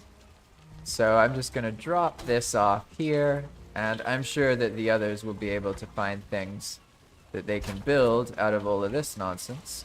So color equals white. Deliveries, yay! And then we fill all of this up here. Yeah, that's gonna be great. Loads of building supplies, loads of iron. Fantastic. And now if I can just go retrieve that cargo crate, then everything's gonna be fine. And which is better? Where do I want to... If everything goes to all heck, do I want to come back here? Or do I want to come back to the Iron Swamp? And honestly, here. There's some cooler stuff to do in the Black Forest. And in general, I want to make this stream more approachable so people feel like they can join and have fun and try the server out themselves. So the more time I spend in areas they can easily access, like this very, very beautifully done Star and Teens, they do the Lord's work, I swear. It looks so much better than when I first gettily placed things. Look at this organized thing here. Very cool. And what's even cooler about this base is you can look around and find tasks. See, here it says you can add more shelving like this. Keep it going, right? And then if you go over here, you can see a little thing that suggests finish this area, right? Because this is all incomplete, right? And then you go down and look here, more tasks. Do repairs on this area. There's all sorts of little tasks. It's very cool. I see someone had a wooden gate. Yeah, these guys are strong. Very strong. And so, if I just hang out more in this Black Forest area, I think that makes it, you know, so that it's more accessible to new players. Because if you want to figure out how to get here, you can watch the first episode of the Welcome to Path of Magic series, which this is the second episode of, so the one before this. And it shows you a bit too much about how to get here, and I also show you a map that shows all of the paths and the entirety of where Path of Magic currently goes. So check that out if you want to learn about it. There's a whole section there that covers it. So, why do I feel like I already had a bed? There it is, nice. Alright, claim my bed, should be good. Let's eat some food, and I guess then we have mission number 2. Go acquire that boat, or that cargo crate that we YOLO'd off into the distance earlier. Now, do I want to bring another cargo crate? Honestly, that would probably be kind of smart. In all honesty. I'm not going to take the shield core stuff because I don't need to go all the way back down there, really. In this case, we just need to get that cargo crate and then get back here. So I'm going to try and do this. This boat is so fast that you really have to, like, angle it out. Otherwise, you can't even leave because the wind pushes you the direction that the wind is going. So we have our delivery spot here. This whole dock will get done at some point. For now, let's just toss the tune, repair. The tune has 100,000 health. So when that abomination was wailing on it and it beat the abomination earlier, it took, I'd say, like 15,000 damage. So that's actually a lot. And that's why I was able to be confident that as long as I didn't die, I could get the ship back. What I was surprised about, though, is that the cargo crates survived. I actually made the cargo crates have a lot more health, so that might have something to do with it. So now let's load up another one, but let's try a different way of loading it. We're going to go up by 1 here, and then just sort of... Actually, no, what am I saying? This is the exact same way I loaded it earlier. You just build something a little bit higher, right? And then you can... we want to get it a little bit closer here. Let's do it like that. And then you build a bunch of these on top of each other. You have to make like a sandwich of them. Because this I found is something that doesn't normally happen in a player building. So we use it as a trigger. And then you can just push this off. And if you're lucky, it lands in the boat. There you go. Then we just destroy this little arm thing here. Don't need that. And we're good to go. Alright, so we got this stuff. And we have our empty cargo crate. You have to be careful, because if you empty it all the way, it's just like a normal cargo crate. It's going to disappear. But aside from that, it also has 100,000 health. So you don't have to worry about them breaking like you do with the regular crates. And here we're just going to keep this stuff in our inventory because I want to be able to get all of that other cargo crate into the hold here. You know, I have a feeling maybe we'll find some serpent meat or something, and maybe this strong cargo crate can hold the serpent meat. Who knows? You never know how things will go, but that's how it's gonna go for now. Unfortunately, the wind is not very in our favor, but hey, Star's here. Oh no, she's on the other character. You guys are probably exploring that other area, but now let's see. There's iron in the Quarry Black Forest base now. How much iron was it? 4 times 4 is 16 stacks. Ah, okay, like, I think 23 stacks or so. Hey, okay, you already know what's going on then. Awesome. Awesome. That base is very beautiful, by the way. You did really good work. You and teens really get that interior stuff down. And I've also have a lot of fun setting up these frames, basically. Because I see how one thing that happens a lot in Valheim with like multiplayer and building is that builders don't always, and I'm not saying you do this, Star, I'm saying that it happens, where builders will like build a base all the way to the end and then think that people are going to find joy out of using the base. But that is actually a pretty rare situation, in all honesty. Most of the time, the joy to people actually comes from building the base. So when one person builds a perfectly functioning, organized base, it doesn't actually end up in practice serving other players that well. And I've seen that it is in general kind of hard for some people to build on a project together because people can be a bit controlling and that kind of thing. So what I found works really well is to build frames, or like frame up a house and get everything going, and then other people will fill in the interiors and that kind of thing. And as long as you give people chances to build the stuff that they actually want to build, then you might find that it's actually very rewarding to not do everything yourself and to allow other people in on the fun. Because really, if you want other people to have the most fun out of your building, it's not a question of finishing your building. It's a question of figuring out how you can get them building themselves, feeling comfortable, and adding something to the place that you made. And in practice, that can be kind of tricky. To be honest, people often feel like, yeah, they can't add something because they're used to people being possessive about these things, right?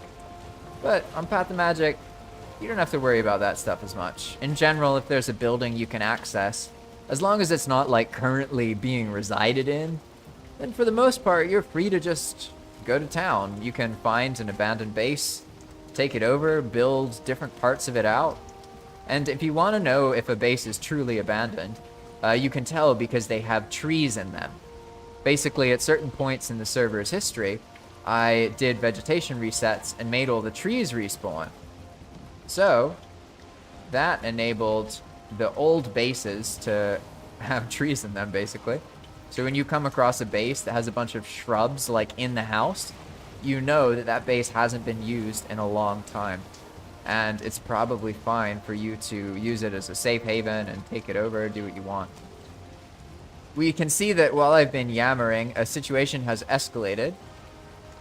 This is where that yoga tree thing comes in. I actually just got a glimpse of it, and I saw the base of it, which means that I was looking east or west. That's definitely not what I was going for. Now, I think it's kind of this way, but I'm very cautious now, to be honest, because it's so easy to crash in this boat, as you saw earlier, just get absolutely wrecked. Joshroy says, the safe points are really nice, but there are a few I've found half safe and spent a good time making it more safe. Yeah, that's the idea. Really, like, the path itself is a way to answer a lot of, I don't know if I want to call them problems, but situations that I've encountered in my own personal Valheim playthroughs. One of the things that I noticed is Valheim is really fun to explore, right? But you need to feel, like truly believe, that there are things that you can find that you don't know about. And on normal Valheim, that's only true for as long as you haven't learned how all of the generation works. Once you know how the swamp's generated, how the plains are generated, and you're used to these things, it creates a circumstance where the world becomes much, much more predictable for you. And that has its own consequences. So one of the things that we've gone for with the path and all of these different features is that once you play on Path of Magic, you either leave straight away because it's like it's too abrasive for you, right? That happens. Or people stay and then they start to grasp like how different it is. And then when they explore, they feel that feeling of they don't know what's gonna happen, you know? And I go for that. That's something like I really want to happen more often. In general, I think that a lot of good stuff happens in Valheim when people are building, especially when they don't think they're a builder. That's like some of the most therapeutic healing that Valheim has done, I believe, is give people a way to be creative without necessarily feeling like they are a creative person. That's sort of how it worked for me. Like I've made a lot of YouTube videos and these things, so don't get me wrong. But I didn't feel like I was artistic, really. And I'm not saying I'm like a great builder or designer or anything. I definitely am very aware of others who are much, much, much more talented than I am, or way more talented. But after playing Valheim a lot, it just changed this part of me that felt like I couldn't create. And I would go from like not trying to do stuff to then like now in my real life, like sometimes I'll get inspired and like garden or plant or move something around, right? And like the same thing would happen in Valheim. And in Valheim, sometimes I would even find that if I turned the laptop off, that momentum, that creative energy would then go into something else. It was really, really cool, to be honest. And now I gotta stop yammering because I have a feeling this... Oh god, is that a bone maw? What is that? Is that a normal serpent? Or bone? It's a freaking bone maw. Okay. Yeah, you can chill out. Where's the cargo crate? I don't even know if this is the right place. It's too dark. Ah. Hey, don't, no! Oh! Oh, I got so lucky that second attack didn't hit me. Oh my gosh, how am I gonna do this? How am I gonna do this? Ah! Ah! Okay, I'll go back the other way. No, I gotta keep an eye out for this cargo crate. Was it this one? I don't remember, to be honest. What's that? There's something right there. No, that's like some kind of monster. What is that? Is that a neck? Why is there a neck right there? Oh, where'd that bone maw go?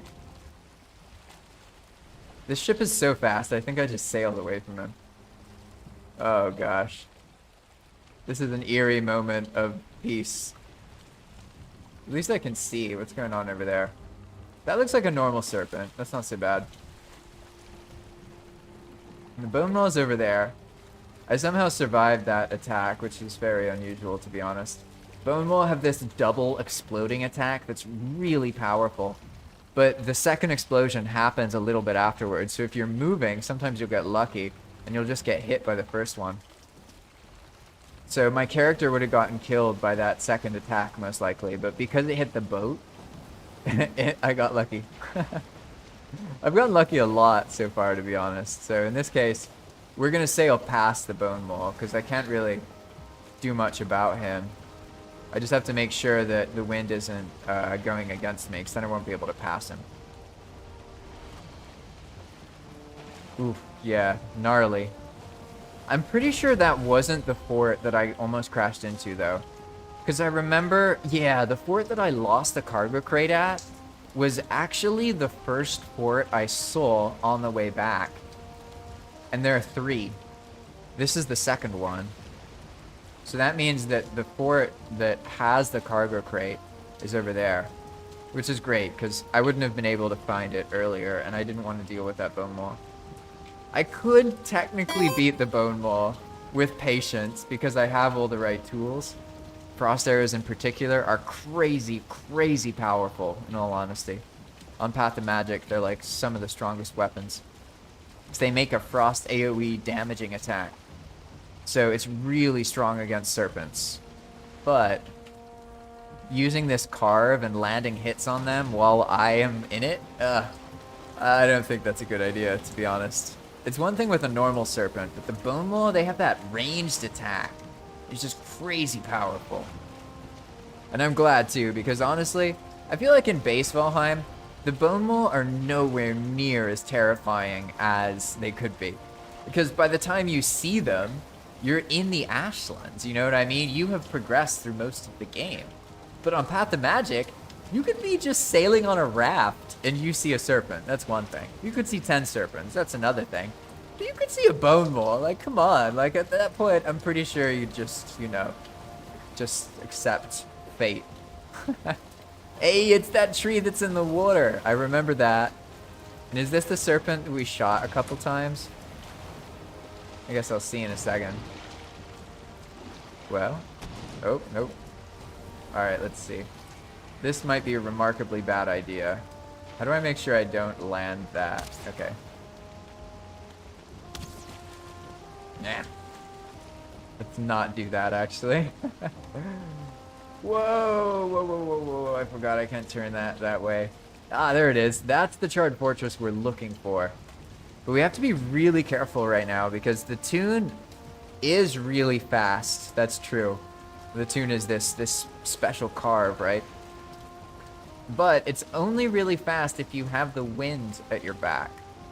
And while I may have the wind run buff from the tune, that actually is for exploration on foot. Because the tune is meant to be the fastest way to get around the server. And you can, like, manage things that way, right? Now what we're looking for is the cargo crate that fell off over here somewhere. And probably, if I remember right, there were a bunch of serpents over here as well. But no bone maw. And to be honest, I would take like 15 normal serpents over one bone maw. What's this? Ah, yeah, that's this. Oh, that's Goblin Island. Okay, that's too far. We're not going over there. Definitely don't want to go that way. What we want to do is... It's probably just on the other side here. What is that diverger doing? Did you see that? There's like some diverger just chilling. That's really funny. Is this a diverger fort? What happened here? There used to be charred on this fort. It looks like people have fought it a bit though. Got one of those lovely zone borders here. Hey, why is that serpent poisoned? Oh, pufferfish. Okay. My head was like, bone maw? No, pufferfish. Hey, these are some more rest places. As you can tell, yeah, there's way more serpents on Path of Magic than the Valheim you're used to. You think you know how serpents spawn on Valheim, yeah? Well, on Path of Magic, it's different. You think there's no serpents in the daytime? You're wrong. There's serpents all the time. So you have to keep that in mind. It makes serpent meat, like, incredibly plentiful, though. So... you can get really strong food really easily in Palm compared to normal Valheim. Alright, I'm pretty sure that's a swamp I came out of. So I'm pretty sure that this cargo crate is over here somewhere. Ah, yeah, and these are all the serpents from earlier. You ain't nothing. You ain't nothing. I'm gonna shoot some frozen arrows at you. But where is the cargo crate? That's the true question. I do remember a whole bunch of serpents in this area. So in that way, this looks promising. But on the other hand, I don't know. It looks like I need to be a bit more Oh, 2 stars. Okay, okay, okay. Let's bring out the proper tools here. We need our frost arrows for sure. And also, oh gosh. Actually, you know what? I probably would be fine as long as my character didn't get hit by the serpent. I would, the boat's probably fine. See, now I have to deal with this reality. How do I land a hit on them when they're so close to me? I gotta get away from them. There we go. Yeah. Uh-oh. I think that's too close. This is a hectic fight. It's so different having a boat that has a lot of health, though. You can actually, like, take hits from these 2-star monsters. It has 100,000 health, so it's not like it's unkillable. Like, if you saw earlier, I did take a decent amount of damage from that abomination earlier.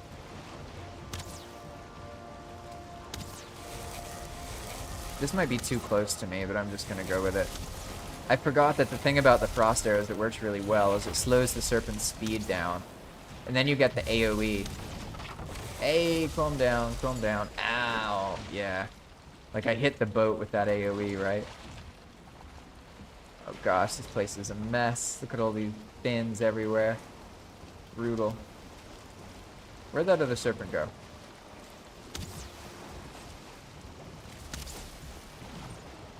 I'm just trying to clear this area. I hope I don't... I guess I can't really destroy the cargo crate. It has a lot of health. It's got to be around here somewhere.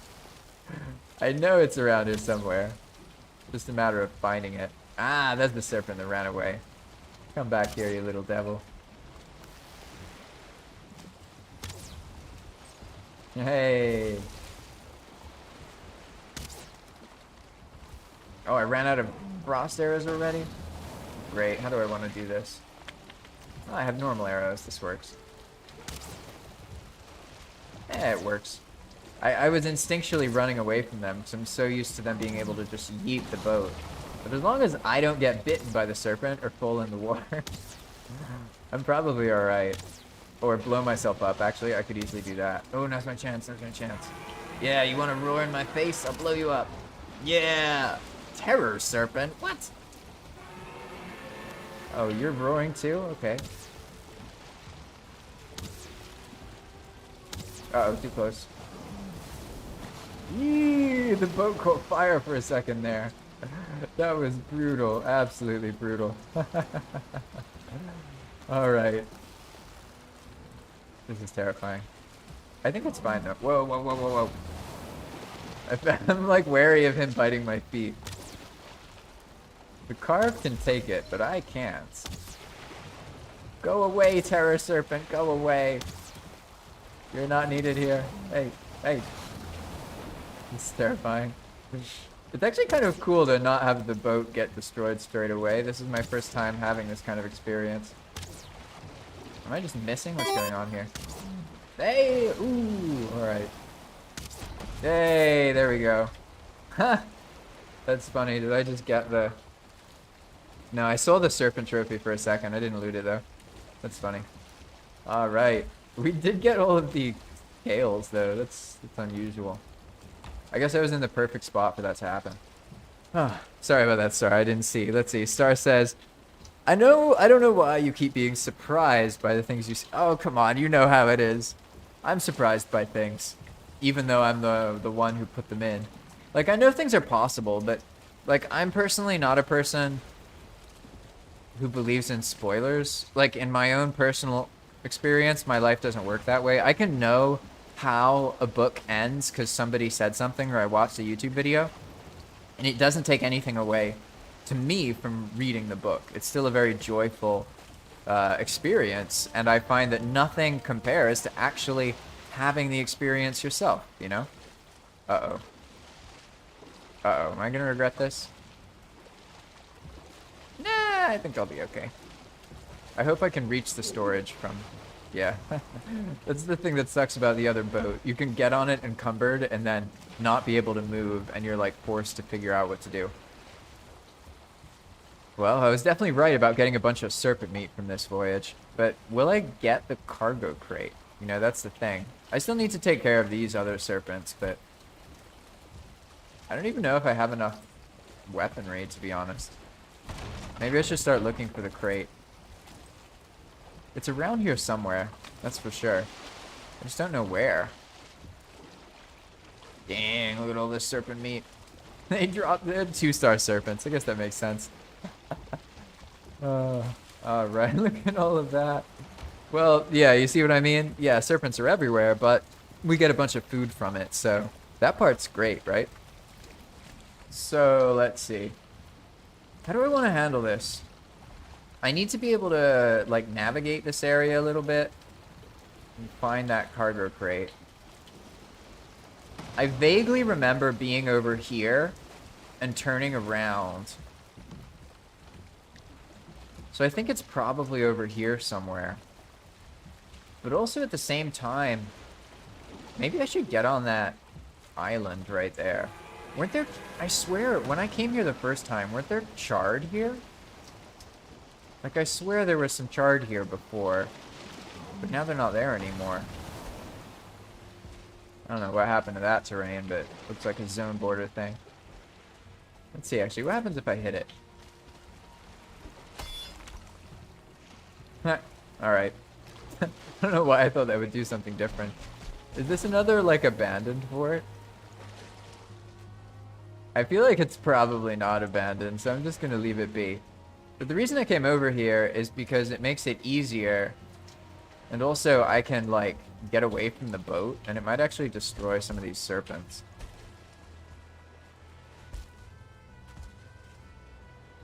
Brutal. Let's see. That serpent doesn't seem to care for some reason. I don't know what that's about. I'm just gonna leave it. Look at all these pufferfish. It's funny. I mean, I'm not complaining, but I'll fix this zone border at some point. Tragic.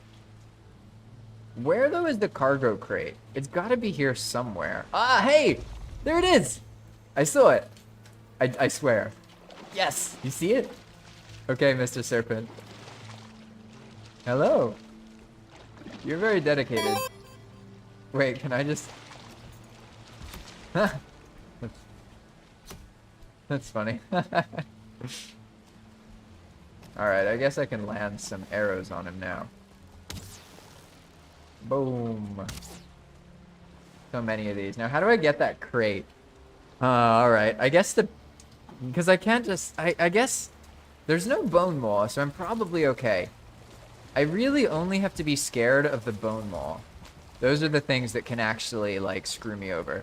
Whereas, because of the sheer quantity of health that the toon has, I can use it kind of like a shield, right? Which is pretty much why I'm able to be here in the first place. And I can be more patient.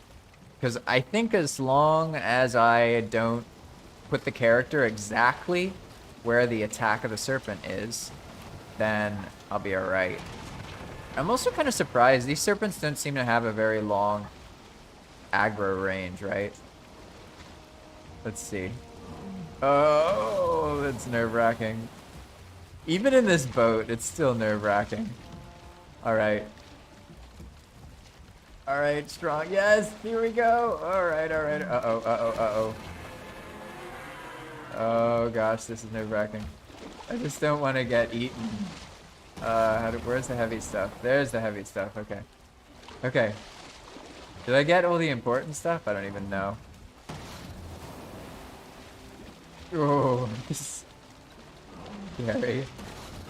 Coal. I risked my life for coal and stone, huh?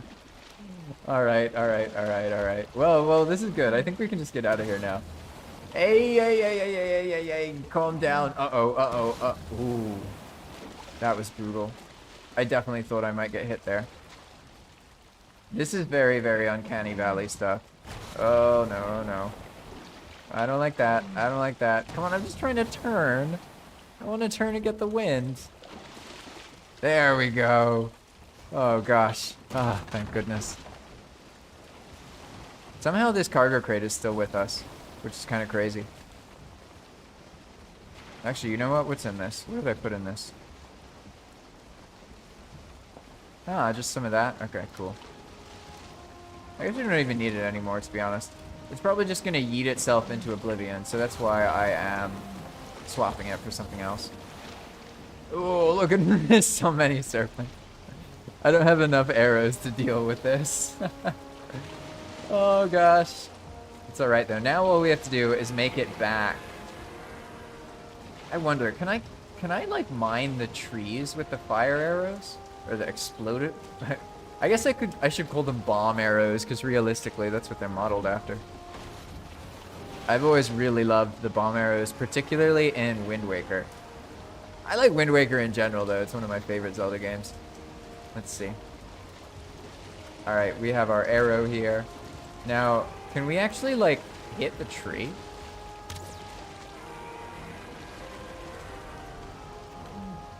I don't think it did any damage to it. Calm down, serpents. You're gonna lose track of us soon, don't worry. Then it won't be a problem anymore. Haha. Hey, there we go. Now we can just get away from here. It's gonna be great. Hey, calm down, Mr. Serpent. They're so fast. They can almost keep up with this boat. I know I don't have full wind, but the 2-star serpents on Palm are ridiculous. I'm pretty sure if you have the wind going with you in a normal longship, you can't actually escape them. They're like crazy fast that way. Oh, I need to figure out what my streaming thing keeps making this notification noise, but I don't know what's making it do it. And normally it's when I lose internet, but the stream's fine, so I'm tripping out. Welcome. And if you're on a platform that I can't see your comment on, I apologize. This is the live stream of Path of Magic, which is a new way that you can adjust your Valheim servers. Not actually Path of Magic itself. The mod used to do this is a mod you put on your server only, and it changes the server itself for everybody who tries to play on it. Really, really awesome stuff, to be honest. And it's really opened up the world. There's all sorts of things you can do. You can make your own custom Valheim world. And the kicker is anybody who joins doesn't need any mods. So as far as they're concerned, they think it's just normal Valheim. So when they see something crazy, they're like, holy crap, how is that happening? It's absolutely nuts, to be honest. Absolutely nuts. All right. This is an island we don't want to go to for now. I could stop by the Bog Witch, actually. There's a Bog Witch on that island. Is there anything I need there? Well, yeah, but I didn't... I have some money, too. Ooh, why not? The wind's not even going to be able to take us home, so I'm just going to accept fate and assume that the world and Odin are telling us to go visit the Bog Witch.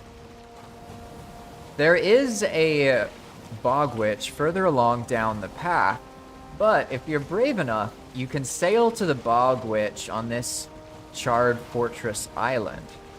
If you want to, do you want to see? Let's see. Should I do something reckless? Should I try and sail down this river? Nah. Okay, why not? Let's see. We'll see how this goes. You're about to see why I said that this is a dangerous island. In general, on Path of Magic, when you see these spires, they mean something, and you should go away. So we're gonna see how this goes. But in general, yeah, the spires mean this area is much more dangerous than what you're used to. So you need to be very careful. You can see here we have some Black Forest fortresses, but thankfully I widened this river. So it's actually not as dangerous as it could be. You know, it could be a lot worse here. And there's 3 forts here. It's a pretty gnarly place, to be honest. It doesn't have too many enemies all over the place, though. I think that's because nobody's really been here that much. I think only Baleog's found this place. Maybe Pan. I think it's really cool, to be honest. I don't know what's up with these forts, though. They're just like regular... Oh. Ah, I see why. No, it's because the locations reset thing earlier got a bit mungled, so. Yeah, when these respawn, they're proper forts, but for now, they're vanilla forts. Very interesting spot, right? I'm like kind of tempted at some point should make it like crossable over here, you know? I got oh no! Oh! That's the problem with fire arrows. Yeah, you want to go? Oh, shit. I should not just die here. Any other enemies? No, okay. So I think the bog witch is through there somewhere. But we're actually just going to sail to her. I'm not going to be this silly.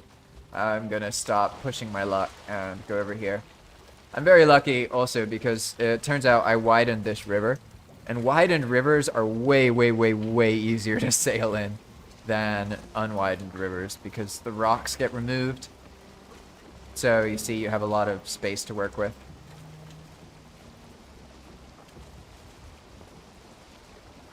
The idea here is to make a charred fort experience where you can go down a river and fight them.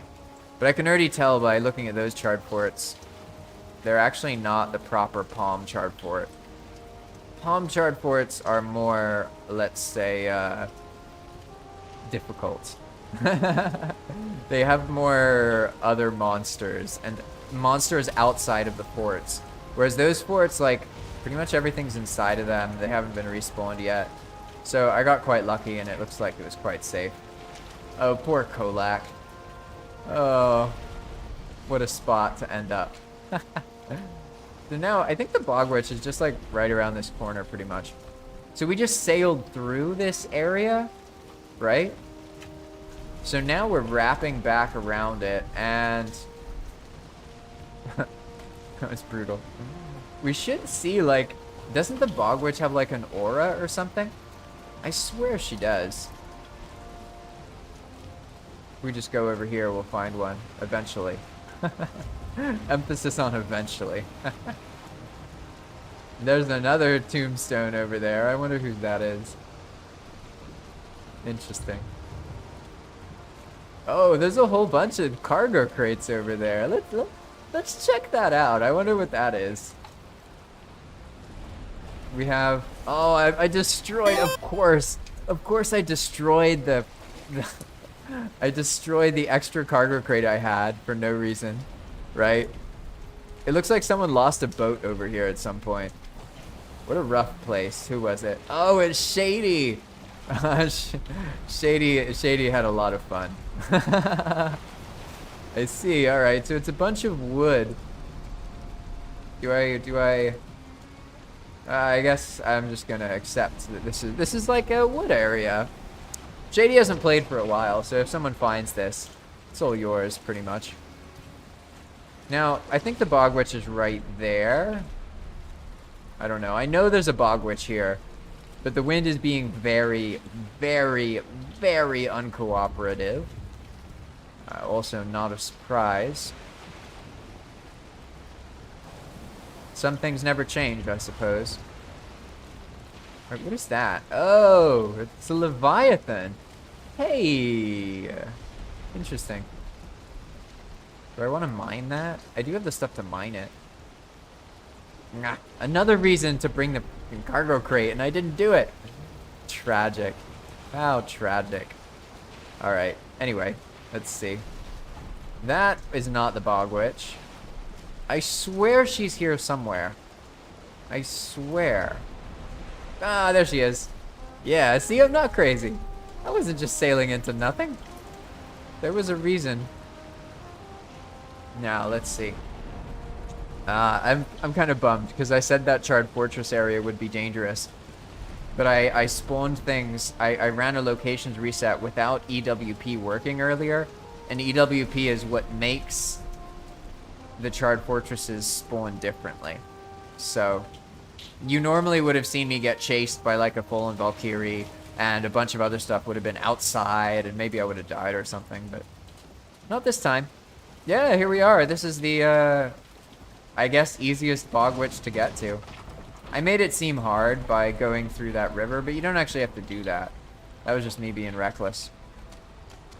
And this is Labrat's first time visiting the bog witch. Hello, hello. Very cool. I've only done this place from a developmental perspective. Where's your face? Why are you looking down like that? Interesting. Is that normal? Ah, there she is. There we go. Huh. She's like a grade work. That's cool. Alright, so what do we have here? Candle wicks, 50 candle wicks, a scythe handle, love potions. We've got a whole bunch of stuff here. I guess I should just buy a little bit of everything? Probably. I have some coins in the boat, wherever that is. Here it is. Let's go grab this. Here we go. 1 stack of coins. Ah, that's right, because the other one is in the other place. That's true. I see, I see. Well, in this case, I guess, yeah, let me put the coal back in the boat. I don't even really need this coal, to be honest. Probably just get rid of it, but for now, what we're gonna do is figure out, let's see, how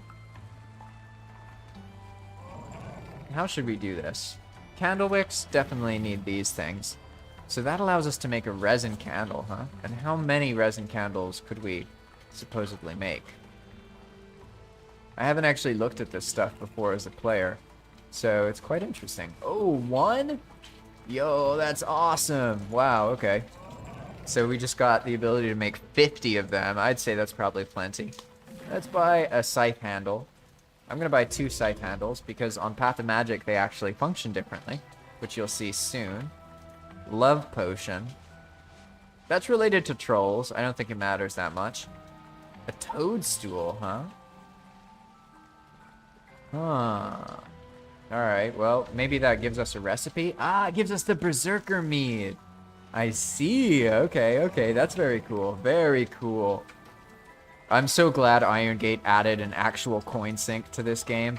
Because prior to this, there wasn't really a recurring use of coins. But now, in order to make some of the better meads, like, you have to use these things, right? Pretty cool. Alright, so what else? I guess we need one of these. And wow, I've almost spent all of my money already. I didn't come here prepared. Okay, so we have these things. We got a serving tray. Ah, it's because I bought 2 scythe handles. That's why. That's why. That's fine, though. Oh, now I'm gonna get all these new dish things forever, aren't I? Yeah. Stay lovey. Now, what about these spices? Which, I'm trying to get the things that unlock something. So these are the spices, right? And what about this cured hair? I guess I should get this. Fresh seaweed. I get some of this? I don't even know, to be honest. I could get another toadstool. Oh, choices, choices, choices. I guess I should get a little bit of different things, right? That'd be smarter. So here we have the cured hamstring. So I should buy the fresh seaweed. Nice. All right. Cool. I don't know what that's for, but there we go. Now we have our bog witch stuff.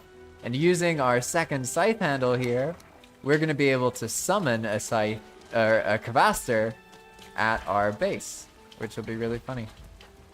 All right. And of course, true to routine, or true to tradition, you can see that the wind is not favorable, but hey, it is what it is. I'm not too fussed about it. We're just going to move forward. Now, this is actually quite close to that Black Forest area. And I think we may even be able to just go this way, actually. Now that I think about it, it's hard for me to read the silhouette there, but I think that mountain is on the starting continent, and it's like close to the swamp area we were at earlier. So if I just go this way, I should be able to find some stuff we actually recognize pretty soon. Let's see how it goes. There's, yeah. Hey, I think we're actually lucky with the wind here. Have to be a little bit careful.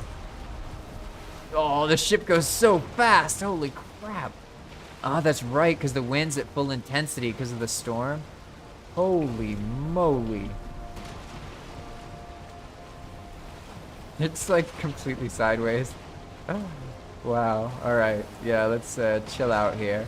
I think I need to go over here. But what is that? Like flatness over there. That looks creepy. To be honest, I have no idea what that is. Is that a swamp? I don't know. Oh, is that... Okay, I think that's the fortress that's in the meadow area. I believe. So in that case, I just need to go over here. And should be... The base should be like right ahead of us, to be honest. Last time I overshot a little bit. Oof, this is so brutal. I gotta say, I see how one of the reasons sailing wasn't as thrilling for me before is because the boats are quite slow, to be honest. I see that now. Maybe that seems obvious to you all, but to me it wasn't. Because I have a lot of fun sailing in this, and like now, even though it's a storm, I don't feel like filled with dread. I'm like, hey, it's pretty cool. All right, where are we? Is this our base? Hey, we're here. All right, that's cool. Yeah, I'm very lucky. Like I said, I have that gut, that instinct from having developed things for a long time and worked on this world for over a year. So I have a pretty good sense of this hemisphere. Once you leave this place, though, nah, then it's way different. What a oddly straight parking job.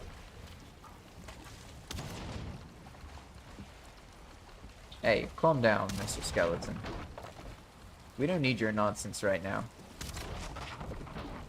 If you're not careful, this boat's gonna roast you. All right, but we did it. We survived, and now we actually got both of the things back in place here. I don't know what's going on with that. Let's see. You want to clip your way back up, mister? No? I don't know how to fix this. Got a cart problem.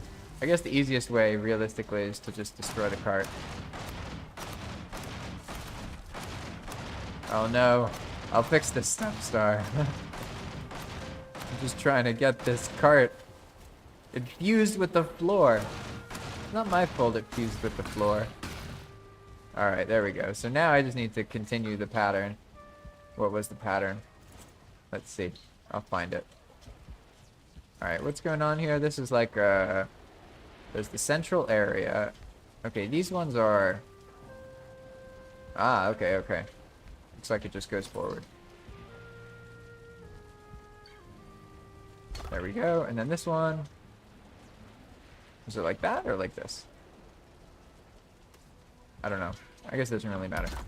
We're just gonna cover it. Ha ha ha. Got our wolf thing. So how is this shaped?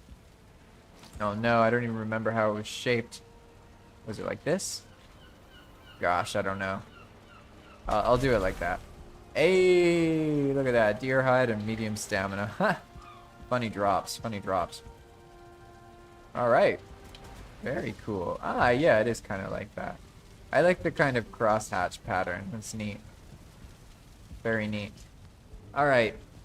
Solid stuff. Let's go claim our spawn, because this is where we are existing these days. That already is the spawn. So, I guess what I should do then is dump all this in the nonsense chest and put the smelting situation into action. In this case, I'm just going to do a normal situation. Unlike previously, where I went all nuts, let's say. Oh yeah, and we have toadstool. Hey, can probably make some cool things with those items now. Let's see. How's this going? We have... Alright, that's the delivery from earlier. And then here is our serpent meat, I guess, filled carve. And that skeleton is still trying to give us a bad day. But we're not letting him get to us because we have survived Very challenging things. What was that message? Shin died. A tribunal elder was there, and then a nearby goblin shaman came over and cut off one of their ears. Brutal. Absolutely brutal. I don't want to even reveal how much time I spent working on those systems that just like don't do anything in the game. They just like make up stories when people do things. That's like all it does.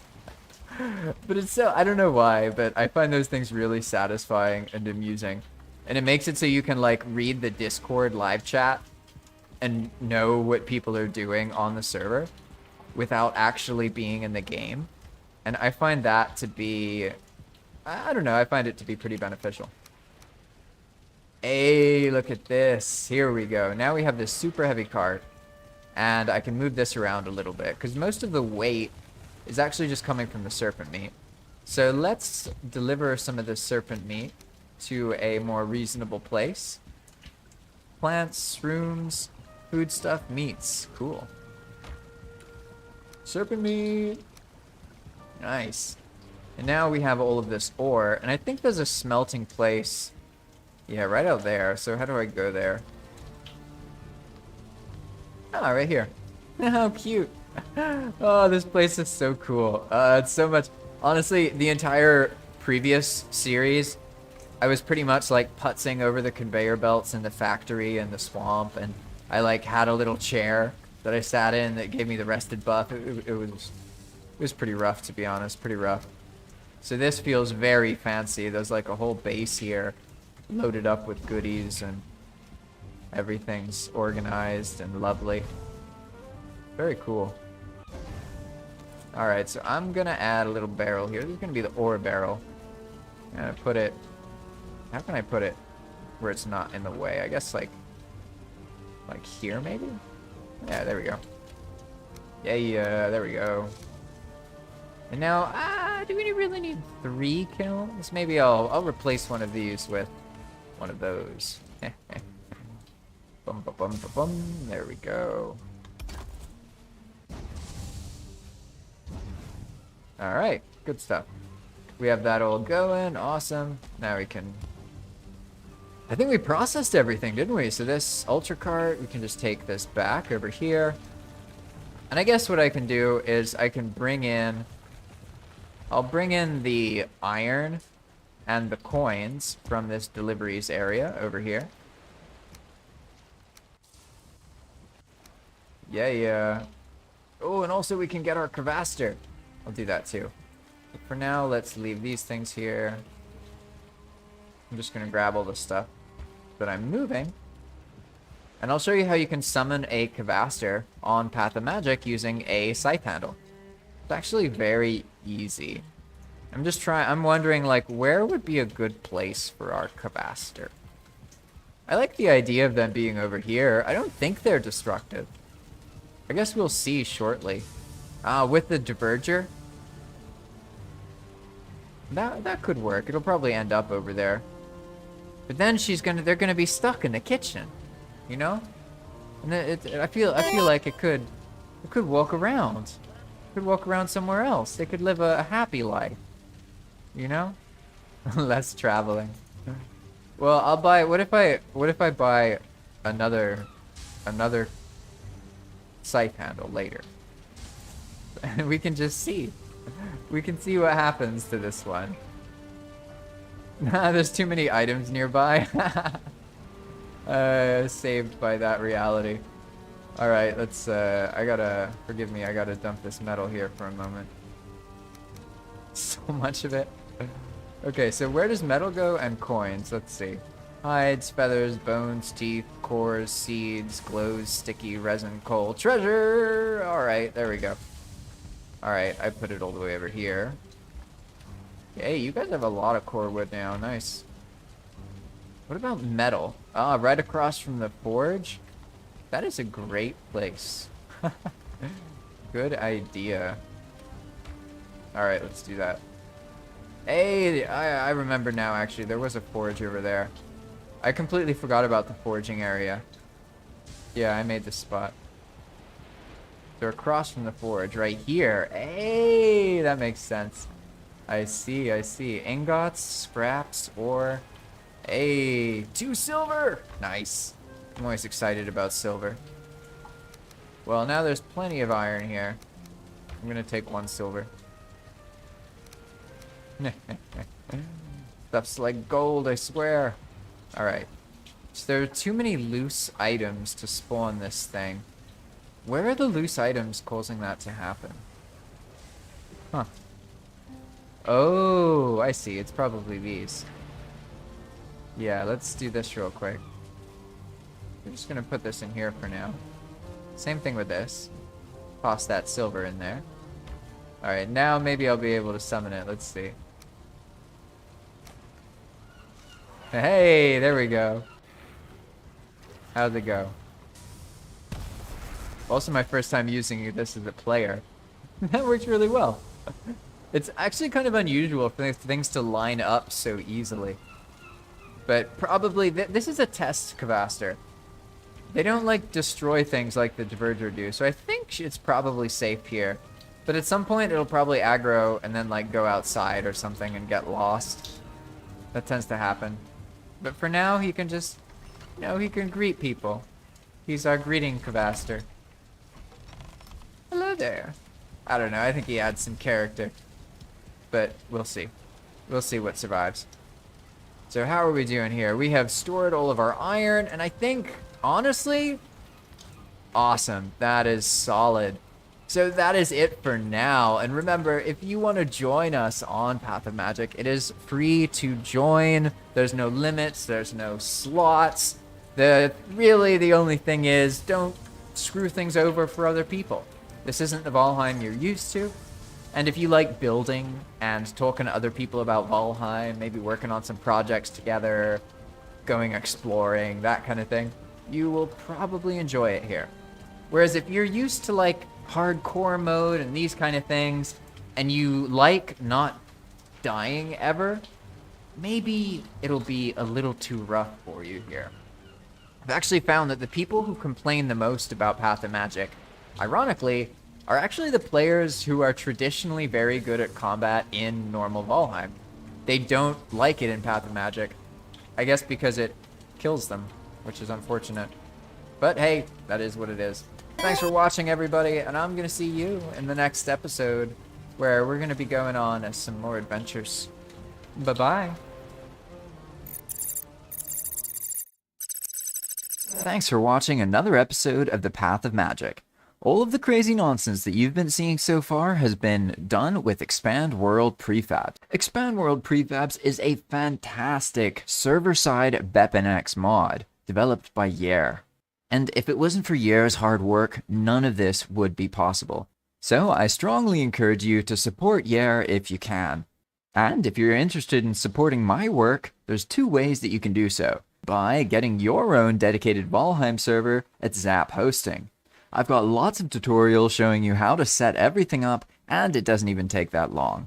All you'll need to do is go to the link in my description, zaphosting.com/jpvalheim. That'll get you set up with the BepInEx server straight away, and then you just need to change a couple config files, and I have all of the information that you need for that. The second way is to support me on Patreon, and you can just check out the link in the description below if you're interested in doing that.